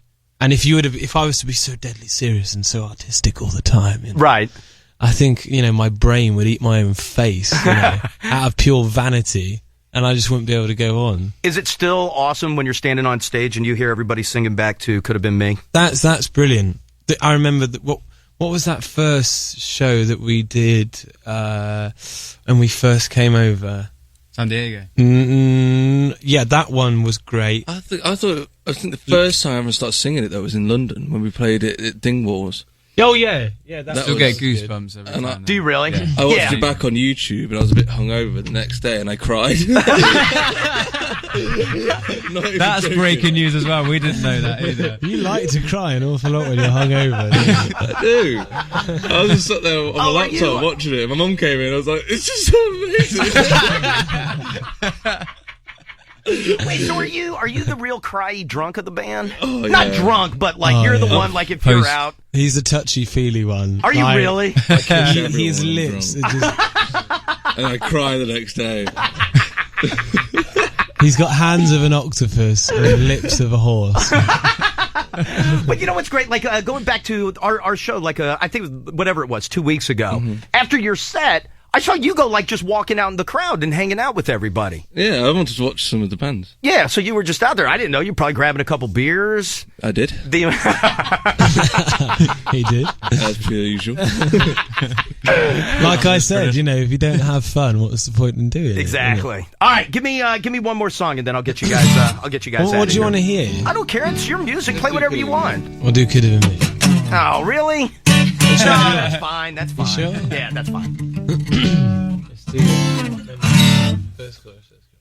Yeah.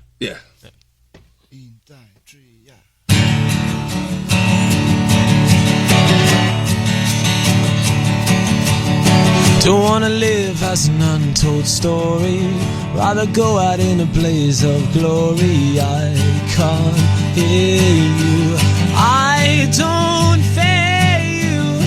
I live now 'cause the bad die last, dodging bullets with your broken past.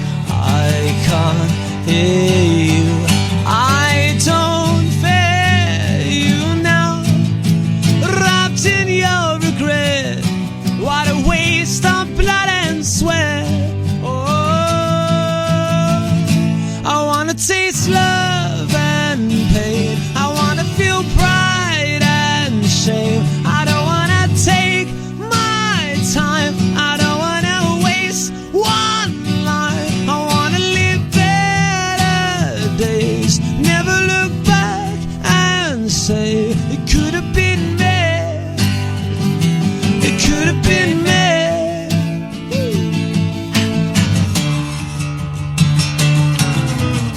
Don't wanna live as an unsung melody. I'd rather listen to the silence telling me I can't hear you. I don't fear you. Don't wanna wake up on a Monday morning. The thought of work is getting my skin crawling. I can't fear you. I don't hear you now. Wrapped in your regret. What a waste of blood and sweat. Oh, I wanna taste love and pain. I wanna feel pride and shame. I don't wanna take my time. I don't wanna waste one life. I wanna live better days. Never look back and say it could have been me. It could have been me. Oh, yeah.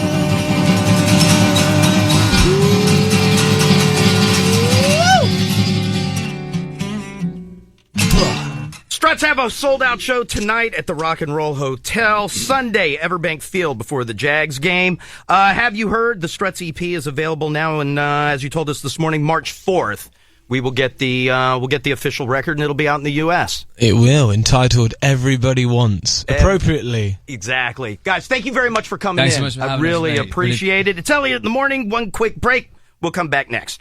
Struts for coming in. Don't forget tonight, sold out show at the Rock and Roll Hotel. Also, thank you very much to Tropical Smoothie Cafe. Thank you guys very much for coming in. TropicalSmoothie.com or thecafepost.com. Make sure you check out their new grilled chicken on brioche sandwiches this season. So thank you very much. Also, coat drive that'll be taking place. Tropical Smoothie Cafe will conduct their 3rd annual winter coat drive, which runs now until December the 31st, so until the end of the year. You are invited to donate new and gently used coats at a convenient Tropical Smoothie Cafe location. In return, customers who donate a coat will receive a 99-cent 24-ounce smoothie. So thank you very much to Tropical Smoothie Cafe for coming in. Again, go to tropicalsmoothie.com for information. All right, let's do this. We got to get into some dirt. After that, I have 4th row seats for you to see AC/DC. They will be at Verizon Center on St. Patrick's Day. Tickets go on sale Friday, so a little window before you can buy them. We'll put you in the 4th row. So, Diane, let's get into some dirt, please. I guess it's appearing that J.J. Abrams has a whole lot of pressure on him right now concerning... Please. What? Please, no, don't say anything. That's not spoiling anything about the movie, saying that they've got to make a breaking, ton of money. Well, they do have to make a ton of money. But anybody can say that. But the embargo is in place, and people are violating it left and right. And that's why I'm calling for the arrest of Rob Lowe. Okay, I still don't think it does. Fred Savage. Yeah, and Fred Savage. Patton Savage Oswalt shouldn't say anything. It's an embargo. That means you're not supposed to talk about it. Okay. Until 12:01 a.m. Pacific time tomorrow. They can't even say how much they loved it. No, because then you're saying something. What if over the course of time, every time Fred Savage says he loves something, and I follow Fred Savage, what if he says that every time he loves something, I'm like, that's the worst pile of garbage I've ever seen. I can't trust what Fred Savage's judgment. So if he says he loves it, then I go and I'll hate it. No, and by the way, don't say anything. That was the rule. You already got your own theater away from normal people. Arrest Fred Savage. All right. So you're Joseph Gordon-Levitt for dressing like Yoda. No, I was going to say you seem like you were Camp Him because he showed up in a stupid costume, but you were like that's cool. I did. Sofia no, I did. Vergara had the buns on her head. Right, but then they had to go sit in with all like the famous people. Well, Joseph Gordon-Levitt. I give him props. He painted himself green. Here's Rob Lowe should be arrested. Go ahead. Here's star John Boyega, who is happy to see last night's premiere finally happen. I was like, it's about time. It's about time. We've been working on this film. We struggled. I auditioned for 7 months. Damn right we should have a big-ass freaking premiere. Yep. Damn freaking right. Damn freaking don't right. say anything. But the guy's in Diane. the movie. The guy's in the movie. Diane's mocking it, but people got upset already with the initial report of last night's screening or premiere, world premiere. Right. And we didn't say much. I haven't said anything. We didn't say anything. Right, Diane. But people said they would stop listening forever. Yeah, you can't, Diane. You don't understand what you're messing with. I don't see how saying something. Well, don't say it. Saying, Don't say it. saying that you loved a movie is not giving anything away. People are taking this way too seriously. No, they're not. Because you don't understand. I understand how people Imagine- don't want things from a plot to be unveiled. I don't understand how saying that you love something. Nobody said that they hated it. But the it's people an embargo. that I saw, It's an embargo. You're upset It's you an feel right embargo. now. I It's an guarantee embargo. people are Oh my God. furious It's an right now embargo. with you. Imagine you have waited the better part of your life to find out what happens on the next season of Real Housewives. Okay. Well, even I don't take that seriously. Okay. No, well, you do, first of all. But you're messing with please. I know spoilers. You don't hear me saying nothing. Shannon Doherty is filing a lawsuit that is going up against her former managers for allegedly, she says, impersonating her. She says they even used her social security number to obtain access to her confidential medical information. According to the report, apparently her representative called the SAG health plan and was trying to figure out, hey, can you help me? This sounds a little weird, but I need to know where my billing statement was mailed in January of 2014, if that's possible. And they said, well, sure, let me check that out. Who am I speaking to? And the person who was not Shannon Doherty said that they were Shannon Doherty. And Shannon Doherty? I guess some private information. Sorry about your divorce. Was given out, but she has been fighting with her management for a while, saying that they failed to pay her medical insurance, which she says caused her breast cancer to be untreated. And now she is saying this is a case of criminal conduct on their part. Sure. And I would like to have this resolved. Republican presidential debate on CNN tonight starts at 8:30 Eastern. You also get your season finale of The Voice. Right. Tonight on NBC, they're down to the final four. Toy Story That Time Forgot is a Christmassy special that's going to be on ABC tonight. Also Shrek the Halls and a Charlie Brown, I Want a Dog for Christmas. Empire stars apparently among them. Taraji P. Henson overseas entertaining the troops, going to a bunch of different military events throughout Japan. Joshua Jackson apparently was cheated upon by his longtime girlfriend, Diane Kruger, and the word was that Joshua Jackson is Dawson's Creek, right? Yes, and I guess Diane Kruger, apparently cheated on him with Norman Reedus. That is the report that has been put out there. A lot of people are saying it is not true, but we will see what happens. I guess both Norman Reedus and she have been denying the reports. We don't know how Joshua Jackson's reacting yet. Hey, what is the story that was going yesterday about Taylor Swift stole a bunch of artwork from somebody? Wasn't it obviously her people have said it's not true, but it was well, her people are saying that the artist is trying to extort money from her. Exactly. How about you take care of business where you stole it? That's what they're saying, that it was a MoneyGram. I guess that the person who is suing her said that they drew a picture of a fox that was part of some copy that's been used to promote her 1999 album. Right. So this was the artist. The artist is a woman from New Orleans, and she had drawn a fox. Right. And I guess some Taylor Swift fan had copied the fox because they saw it was like, oh, this is awesome, and then Taylor Swift just used it. And so the woman just said, hey, you stole my artwork. Do something right. And now Taylor Swift's people are like, oh, go F yourself. You're trying to extort money from me. But you know what? I totally see her people doing that. And she'll come across as Miss, oh, this is silly. But I could see her people doing that. And didn't the artist woman, didn't she say she doesn't even want money? Well, I guess Taylor Swift's people said, hey, we'll give you some compensation, but we want it donated to like an animal charity. Oh, no, by the way, don't tell me what to do with my money. If you're going to give me money for using my stuff to promote your record, you don't get to tell me how to spend my money. You would think she would be able to spend it whichever way she would like. I don't tell Taylor Swift how to spend her money. Don't tell me how to spend mine. Also, Chris from Five Finger Death Punch. Yes. No, go ahead. Has come out to say that the recent terror attacks in Paris did the one thing that he had been trying unsuccessfully to do for a while. Apparently, it sobered him up. He said, I'm recently sober. Paris. Oh, no kidding. He said, when the Paris thing happened, I cut everything off. I have been sober since then.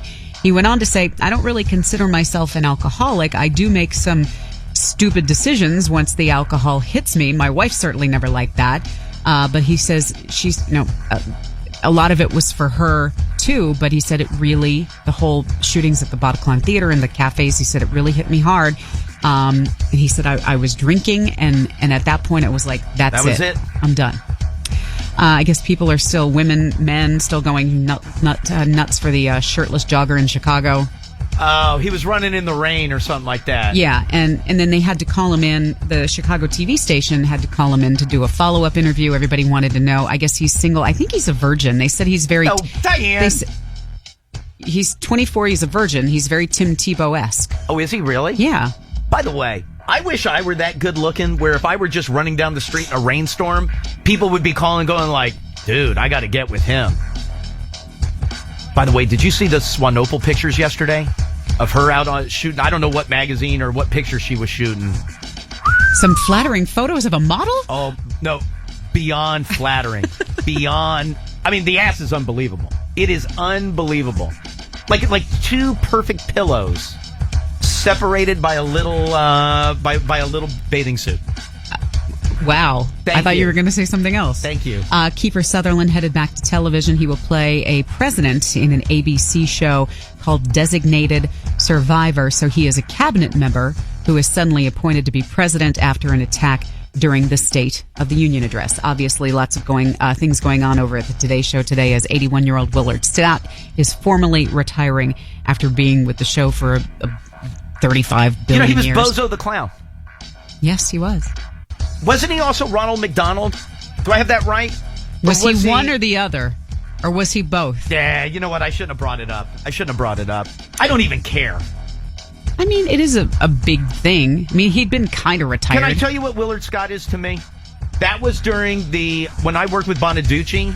We used to get kicked out of the studio a couple times a morning, and it was always when Willard was doing birthdays. So I would see him do all the birthdays while Bonaducci and I smoked cigarettes. That's my Willard Scott and memory. There's a career in a nutshell, Willard. 866 to Elliot, 866-235-5468. Call me right now. I will give you fourth row seats. You will go see AC/DC St. Patrick's Day at Verizon Center. Keep in mind, those tickets don't go on sale until Friday morning through your usual Ticketmaster locations. So I will give you I'll give you fourth row seats today, third row tomorrow until we make it down to Friday, which will obviously be front row Friday. But call me right now, fourth row seats to see AC/DC St. Patrick's Day at Verizon Center. 866 to Elliot, 866-235-5468. Elliot in the morning.